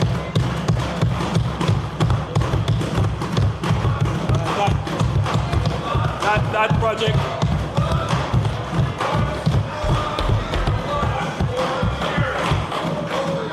So, Madam Speaker, the Morant Bay project has been long in coming. It's a really tricky one, but we have secured private sector funding. We have signed the contract now with China Harbour, and so construction should begin shortly thereafter. So if you look at what is happening, you have this lovely road, lovely highway, which is connecting directly into this new urban centre, and that, Madam Speaker, is going to become the linchpin of economic development in that area.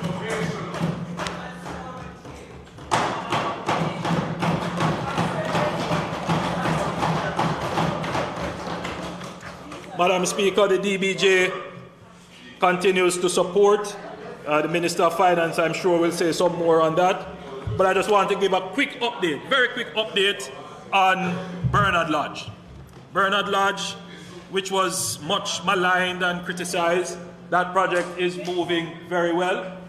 The lands, Madam Speaker, have gone through a very rigorous process of divestment, and so far, Madam Speaker, let me see.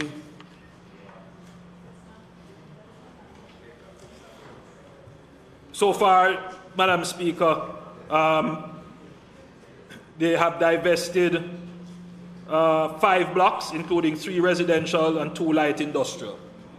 And, Madam Speaker, some persons have actually started construction of housing in the area. So the program is off and running. The infrastructure is being done, that is the water and the roads. You're going to see emerging in Bernard Lodge the first planned smart city in Jamaica. So, Madam Speaker, I'm going to spend a little time now on the NHD. I couldn't come to Parliament and not say something about the NHD, Madam Speaker. The NHT has continued to focus on the increased deployment of its financial resources towards creating and financing housing solutions. A total of 92% of the Trust's total assets is now invested in housing. Can you imagine that?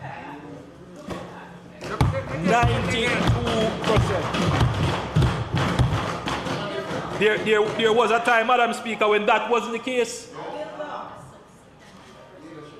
In order to generate additional cash to accelerate housing development, the NHT has been undertaking sales of mortgage receivables under the Joint Finance Mortgage Portfolio, the JFMP.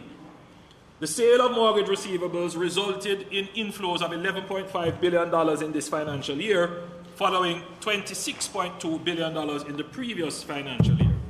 The sale of the remaining portion of the JFMP is expected to be completed by the middle of the upcoming financial year. The NHT is projected to create a total of 7,324 new mortgages at a value of $30.27 billion by the end of March 2022. Housing expenditure for the current financial year is projected at $50.4 billion, up from $44 billion in the previous years.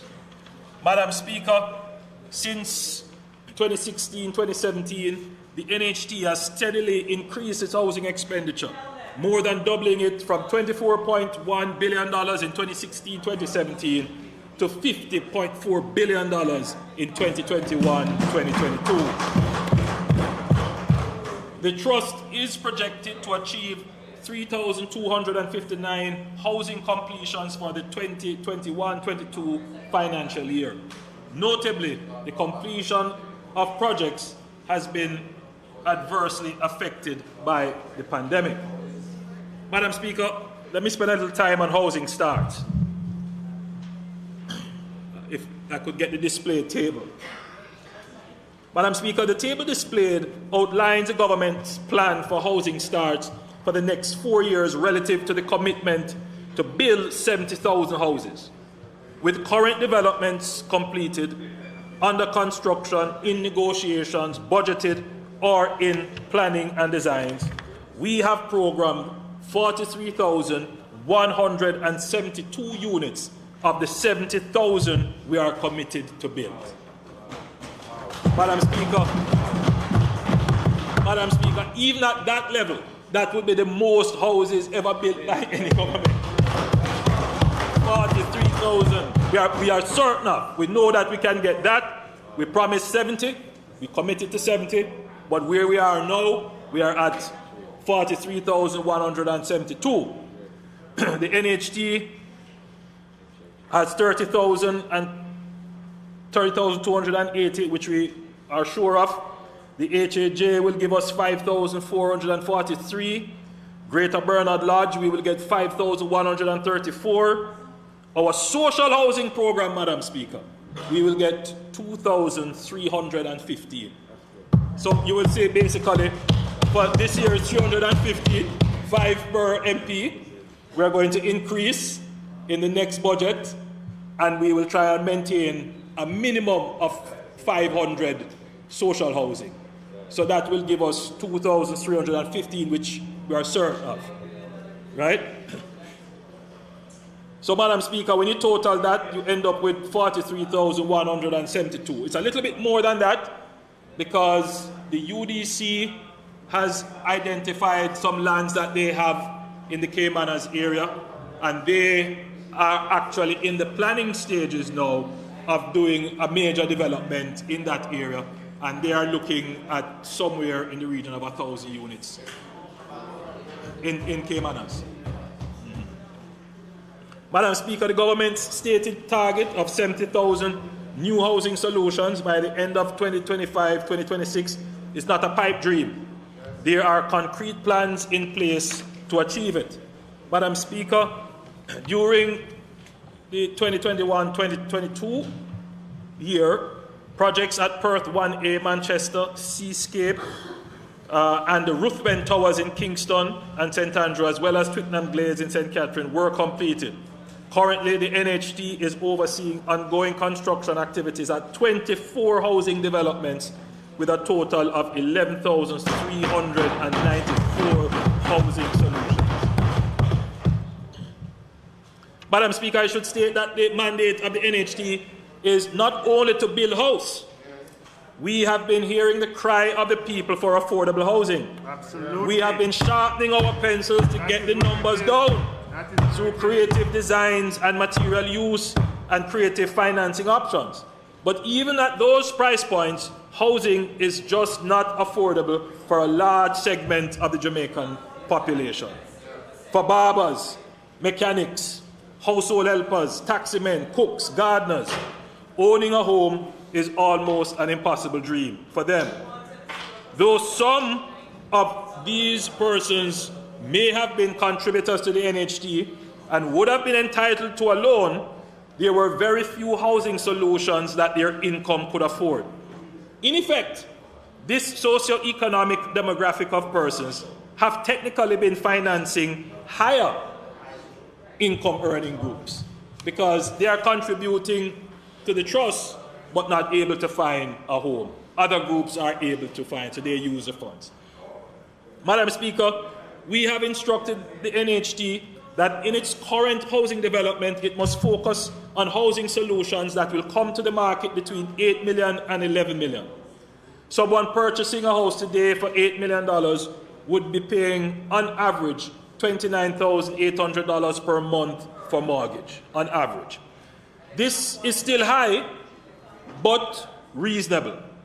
And it is an improvement as the average range previously was $11 to $15 million. And at the lower end of that range, you will be paying $39,500,000 per month. So targeting this lower range is an improvement, $39,500. Sorry, $39,000. So Madam Speaker, we recognize that even with this thrust, that we will get some persons in the lower income band, but not all of the lower income band. There still needs to be another effort. So, Madam Speaker, the only way to bring the housing cost lower is for the government to subsidize the unit. Currently, the government does not fully subsidize units, and we couldn't. We do some subsidies. Currently, the government fully subsidizes the social housing program that are targeted to indigent beneficiaries. The HAJ and the NHT does some subsidy through their development by absorbing planning and approval costs, land acquisition costs, and sometimes they even absorb some infrastructure costs. But, Madam Speaker, as I said before, the government could not, in a wholesale way, finance the subsidy of housing. But I think there is a way, Madam Speaker, that the government could make a further contribution to the cost of housing. And that, Madam Speaker, would come through the provision of land. Madam Speaker, I have instructed all the agencies that hold land on behalf of the government to identify and report to the Ministry of Housing all the lands that are considered suitable for housing and or marginal agricultural land.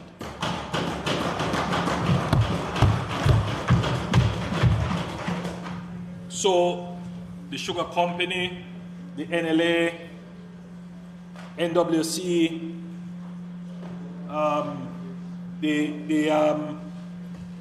the Railway Corporation, all of these entities, we are now looking at their land banks, and we have appointed a special integrated committee to look at those lands, because what we don't want to do is take agricultural lands for housing. We don't want to do that anymore. So that committee will look at all the lands and determine whether or not the land is marginal. Some of the lands we have are classified as agricultural, but can't be used for agriculture because of saline intrusion. Some are titled as agriculture, but some of the land might be hillside, rocky, and so forth. So we're going to do a detailed inspection of the lands that are available. And when we come up with the determination of how much land there actually is, then we will come to the Parliament and we will have a debate about how we should treat with these lands and how we can use it to further bring down the cost of housing. Madam Speaker, in an effort to significantly increase the supply of new housing solutions, the NHD reviewed financing options that would substantially increase the amount of funding available for new housing constructions. The NHD developed a new financing and product delivery framework. The new framework is an arrangement with partner mortgage lending institutions that is regulated by the Bank of Jamaica. The fund that the full mortgage disbursed, the new, Have some more.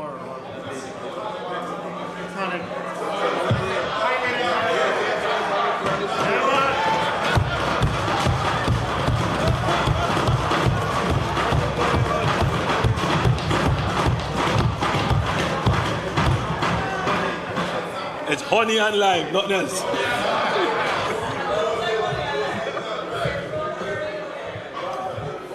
And a tubs of rum, that's it.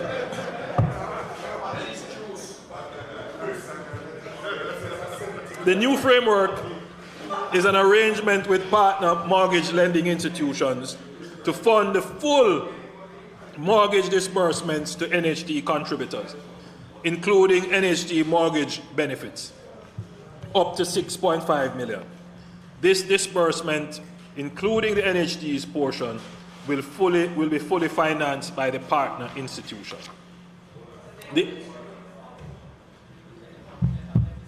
Yes. So you use their network. So we use their network. No administrative cost. Yeah. The NHD will then, you got it quickly, very, very good. The NHD will then pay directly to the institution the difference between the interest rate charged by the institution and the interest rate charged by the trust. Madam Speaker, this will relieve the NHD of the cash required to fund the principal amount of the mortgage up front, and this will be funded by the partner institution. The NHD will have an ongoing obligation to fund the interest rate subsidy between the mortgage lending rate and the partner institution and the NHD rate. Madam Speaker, it is important to note that the mortgagor will not be in any way impacted by this, as the interest rate payment will be exactly the same as if the funds were accessed directly from the NHD. No, but that's why we have to get interest rates down. Now, for illustration, Madam Speaker, well, I don't have to go into illustration. I mean, it's quite clear that it's effective. That's what it is. But it is a better use of the NHD's cash. Madam Speaker, the NHD's current business model Madam Speaker, in the NHD's current business model, subsidies are applied to the NHD benefits by one or more of three general criteria: interest rate subsidies for special groups, interest rate subsidies based on income, price subsidies applied to the selling price of a house within a development. Income is not currently considered as an additional criterion for whether a subsidy can be applied to members within a special group or applicants to a particular development. Effective July 1, 2022, the Trust will revise its policy on subsidies in an effort to ensure that they are applied to those who are most in need. Income will be the sole determinant of whether a subsidy is applied. And this is, again, an important part of the NHT ensuring that if it is giving a subsidy, the subsidy is fair, it is targeted to those who are in need, and not giving people subsidy who don't need it, which contributes to inequality. Currently, the interest rate for each applicant is decided on the basis of income at the time of application and is applied for over the life of the loan. However, as the circumstances of mortgagors change, their new incomes may place them in a higher income band, lessening or increasing the need for an interest rate subsidy. Therefore, as of July 1, 2022, all loans will be subject to a periodic review in order to determine whether the level of subsidy given at the opening of the loan is still required or whether a greater or lesser subsidy is needed. And I think this is only fair, Madam Speaker, again, in trying to reduce the inequity in the society. Somebody accesses a 0% loan, they progress in their job, increase their income and still pay 0%, and somebody else who has low income or no income can't get a loan. So that is only fair. Disability grant, Madam Speaker. Madam Speaker, the disability grant was introduced in July 2017. Under the program, NHT mortgagors with disabilities who reside with and care for a family member with disabilities are eligible for a grant up to $150,000 to be used to retrofit or upgrade the dwelling to make it suitable to serve their needs. Effective July 1st, 2022, the NHT will double the disability grant and allocate up to $300,000 per individual, up to a maximum of 2 persons living with disabilities per household. Madam Speaker, the NHT will allow up to 3 contributors to apply for a 2-bedroom or larger unit to better improve affordability.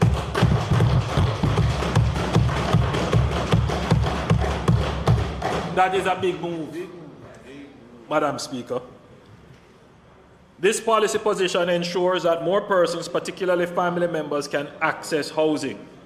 A key provision of this policy is that proof must be established that the applicants are bona fide family members and have demonstrable kinship ties, wives, husbands, children, siblings, etc., etc.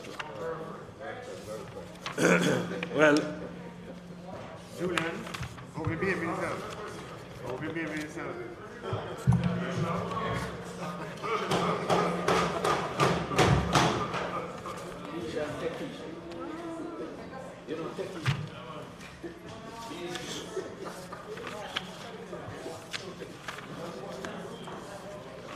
Madam Speaker, I want to spend a little time on our digital infrastructure. And just, I won't go through the whole thing, but Madam Speaker, I want to commend the work of the Ministry of Technology. We know, Madam Speaker, and the NWA, where we now have an infrastructure, broadband infrastructure backbone that is now connecting our courts, our schools, and our public offices.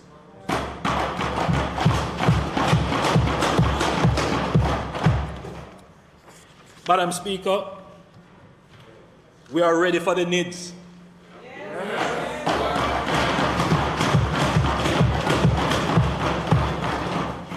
We now have a digital, not just a digital ID, but a digital signature in place.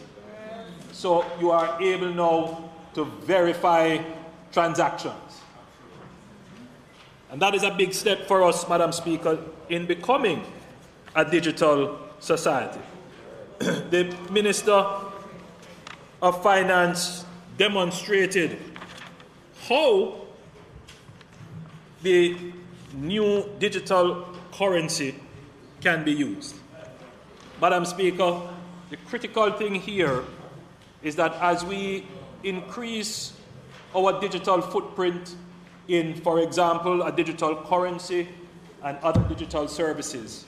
We have to provide the backbone, the broadband and other forms of internet connectivity to ensure that those services are reliable.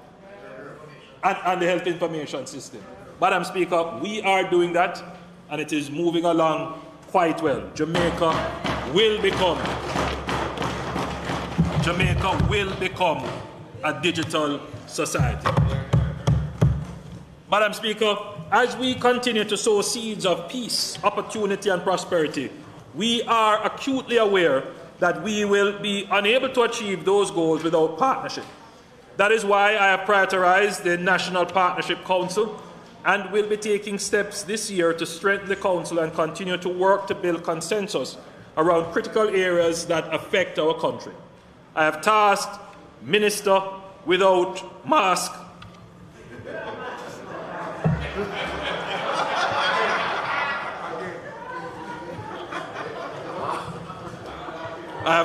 Minister Without Portfolio, Floyd Green, with overseeing the partnership and directed him to take steps to assess and strengthen the engagement. Over the course of the last 7 weeks, the government has had a series of consultations with members of the National Partnership Council, including representatives from the private sector, the opposition, trade unions, the clergy, youth leadership, women's advocacy, civil society, and academia. From these consultations, the strengths and weaknesses of our social partnership were ascertained, and a clear path to reformation has been paved. The Partnership Council convened last week, and we discussed our COVID-19 management strategy, the plans for face-to-face resumption in schools, the Russia-Ukraine war, and the rising energy prices. Madam Speaker, this government is taking an inclusive approach. Madam Speaker, allow me this opportunity to thank our partners for continuing to come to the table and engaging with the government. This year, we will implement a new structure for the partnership, enabling a more robust and inclusive approach and ensuring that the wider public is aware of its work. Additionally, we will be seeking to sign a new partnership agreement that will drive our strong recovery and sustainable growth, with priorities to include education, digitization, and the environment. Madam Speaker, the government recognizes the importance, particularly in our form of democracy, of structured opportunities for both political parties to meet and discuss issues affecting the nation. To that end, we resumed the Vale Royal talks on February 27, 2022, around an agenda that included national security, constitutional reform, health, and Jamaica 60 commemorations. Madam Speaker, as the issue of constitutional reform and the shift in Jamaica's status as a constitutional monarchy, it was agreed that the approach must be collaborative and guided by expert advice. We will establish an advisory committee, including bipartisan representatives, to review the existing body of work and advise the government in accordance with the jurisprudence. The bills to effect the agreed constitutional amendments will be reviewed by a joint select committee of Parliament and ultimately, and most importantly, Madam Speaker, submitted to the Jamaican people for them to have their say through a referendum. Madam Speaker, Jamaica needs all hands on deck, and this government is committed to working in partnership with all stakeholders to herald a new era of peace, opportunity, and prosperity.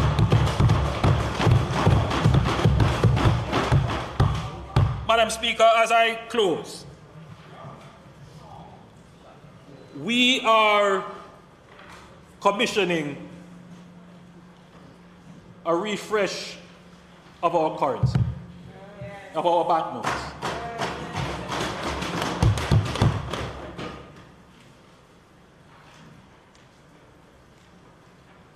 We, Madam Speaker, are also creatures of emotion. the cabinet wrestled with how we should position our heroes, founding fathers and leaders on our notes. There were some who shared the view of the leader of the opposition that,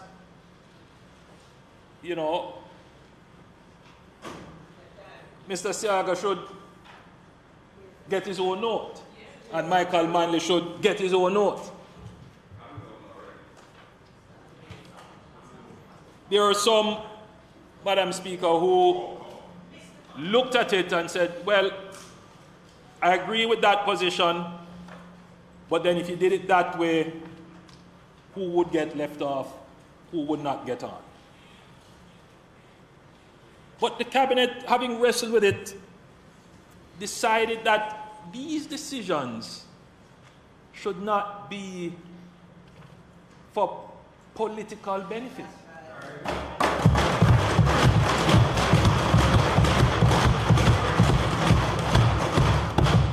Madam Speaker, these narrow political decisions should never overcome our bigger vision as to who we are as a people.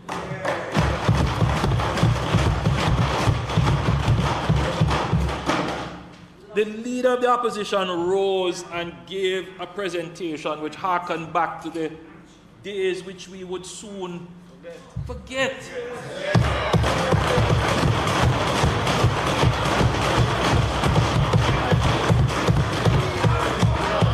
Resurrecting the worst tribalism.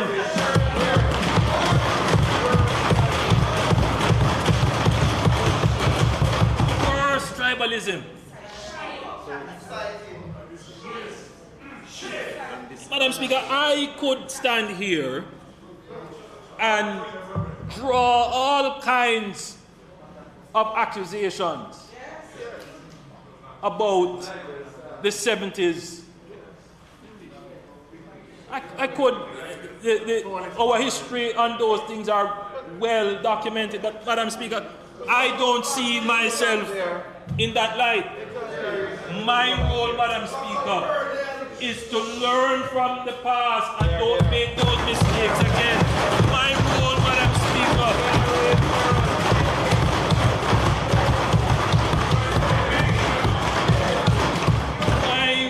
Madam Speaker, particularly in the 60th year of our independence, is to unify Jamaica.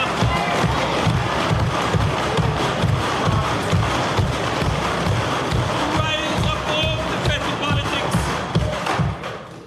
Now a child getting this new currency and seeing both Edward Siaga and Michael Manley together on the bill. That's a powerful image of unity.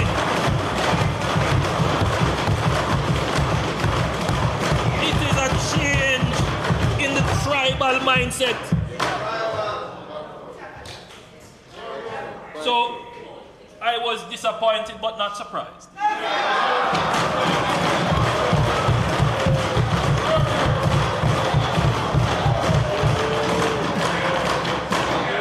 Madam Speaker, as we celebrate our 60th year of independence, we have a lot to be proud of.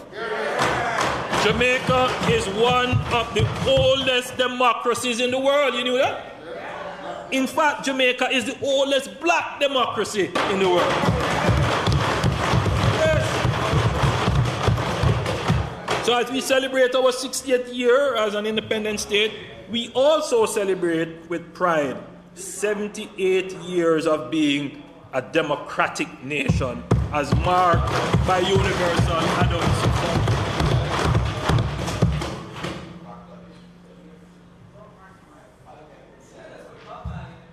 Jamaica continues to excel, Madam Speaker, and we are continuing to endeavor for even greater accomplishments. However, we are yet to scratch the surface of our tremendous potential as a country. We are a people richly blessed with strength, wisdom, courage, and creativity. I have a firm and abiding belief that our best days are ahead of us.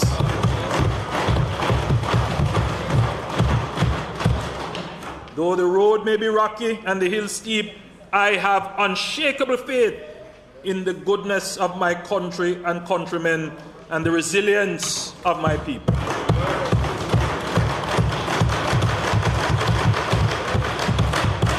As we move into the next phase of our journey as an independent nation, we are determined to sow the seeds of a bountiful harvest of peace, opportunity, and prosperity for every citizen.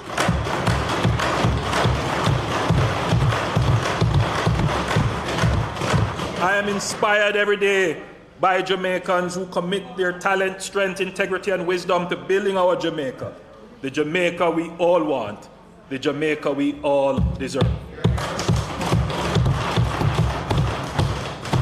Recently, I met and was inspired by two of our new artists and a producer, one of whom is here with us this evening.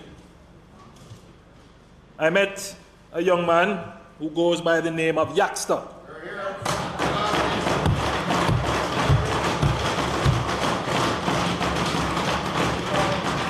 He is known for his hit song, Ambition. I also met Black Hero, who is known for his hit song, It No Easy, and Tandra, who is a music producer and engineer by Big Yard Studios. Yaxter is promoting a positive influence on Jamaican music, and so is Black Hero. Yaxter's top song, released about a year ago, has over 10 million views on YouTube. He says, "Why own a Ferrari with nowhere to park it? Why shop at Louis V when there is a Target? Farming over flossing. Investment over graphing. Inheritance for my seeds of peace, opportunity, and prosperity."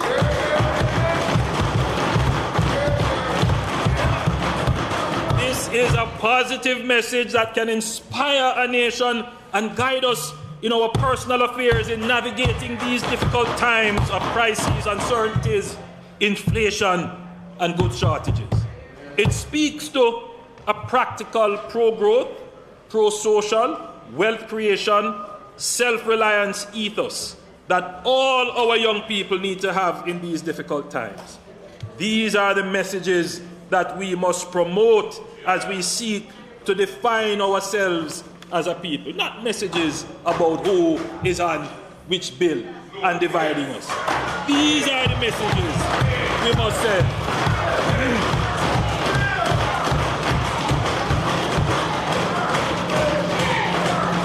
We must say to our people, there is no success without sacrifice, no wealth without work. We must say to them, save and invest today for a better tomorrow. These are the messages that we must send.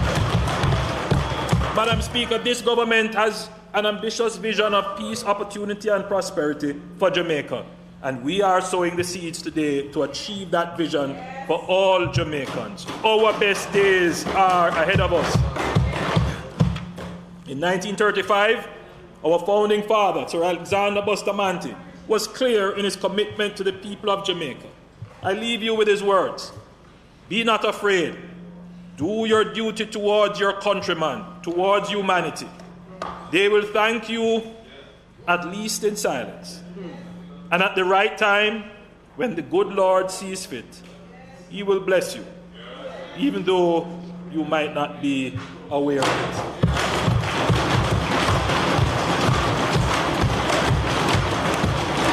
May God bless you all. God bless you.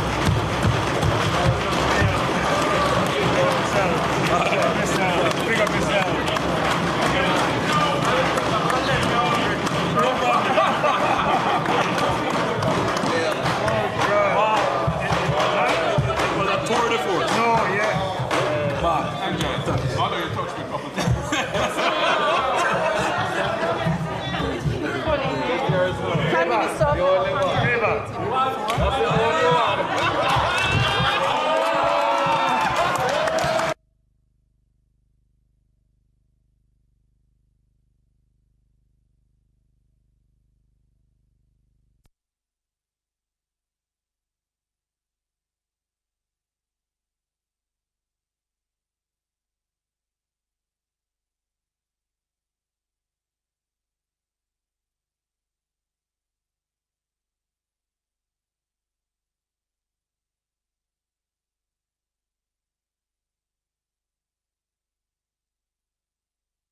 I think it's Portland so much. Listen, girl, you better hold him up.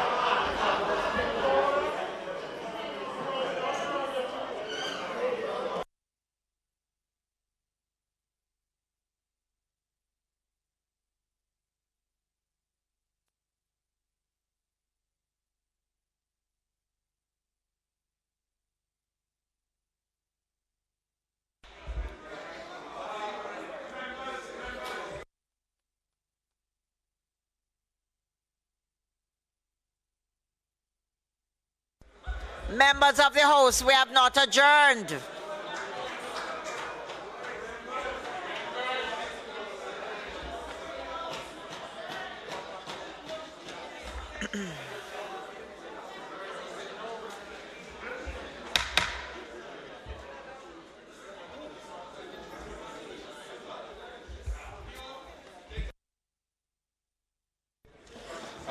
Madam Speaker, I now move that the debate on the Appropriations Act be suspended until Tuesday, March 22nd at 2 p.m. when the Speaker will be the Minister of Finance and Planning and the Public Service, who will close the debate. May it please you, Madam Speaker. Members, the question is that the debate on the Appropriation Act be suspended and Parliament will resume on Tuesday, the 20th of March. Those in favour? Those against? The ayes have it. This Honourable House is now adjourned. The motion. No. Madam Speaker, I beg to move that this Honourable House be adjourned until Tuesday, March 22 at 2 p.m. at the George William Gordon House. May it please you, Madam Speaker. The debate has been suspended and this House is now adjourned until Tuesday, the 22nd of March. Those in favour? Those against? The ayes have it. This House is now adjourned.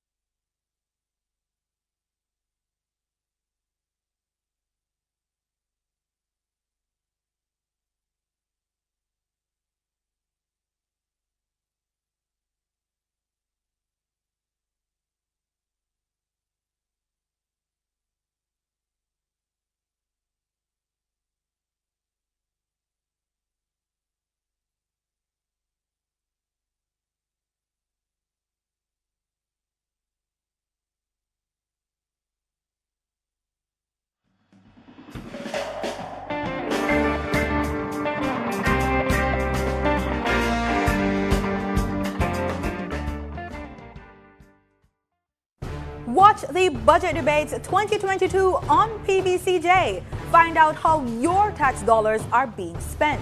The budget debate will start on March 8 with a contribution from Minister of Finance and the Public Service, Dr. Nigel Clark. On March 10, Julian Robinson, opposition spokesman on finance, will make his contribution. On March 15, we'll hear from the leader of the opposition, Mark Golding. On March 17, the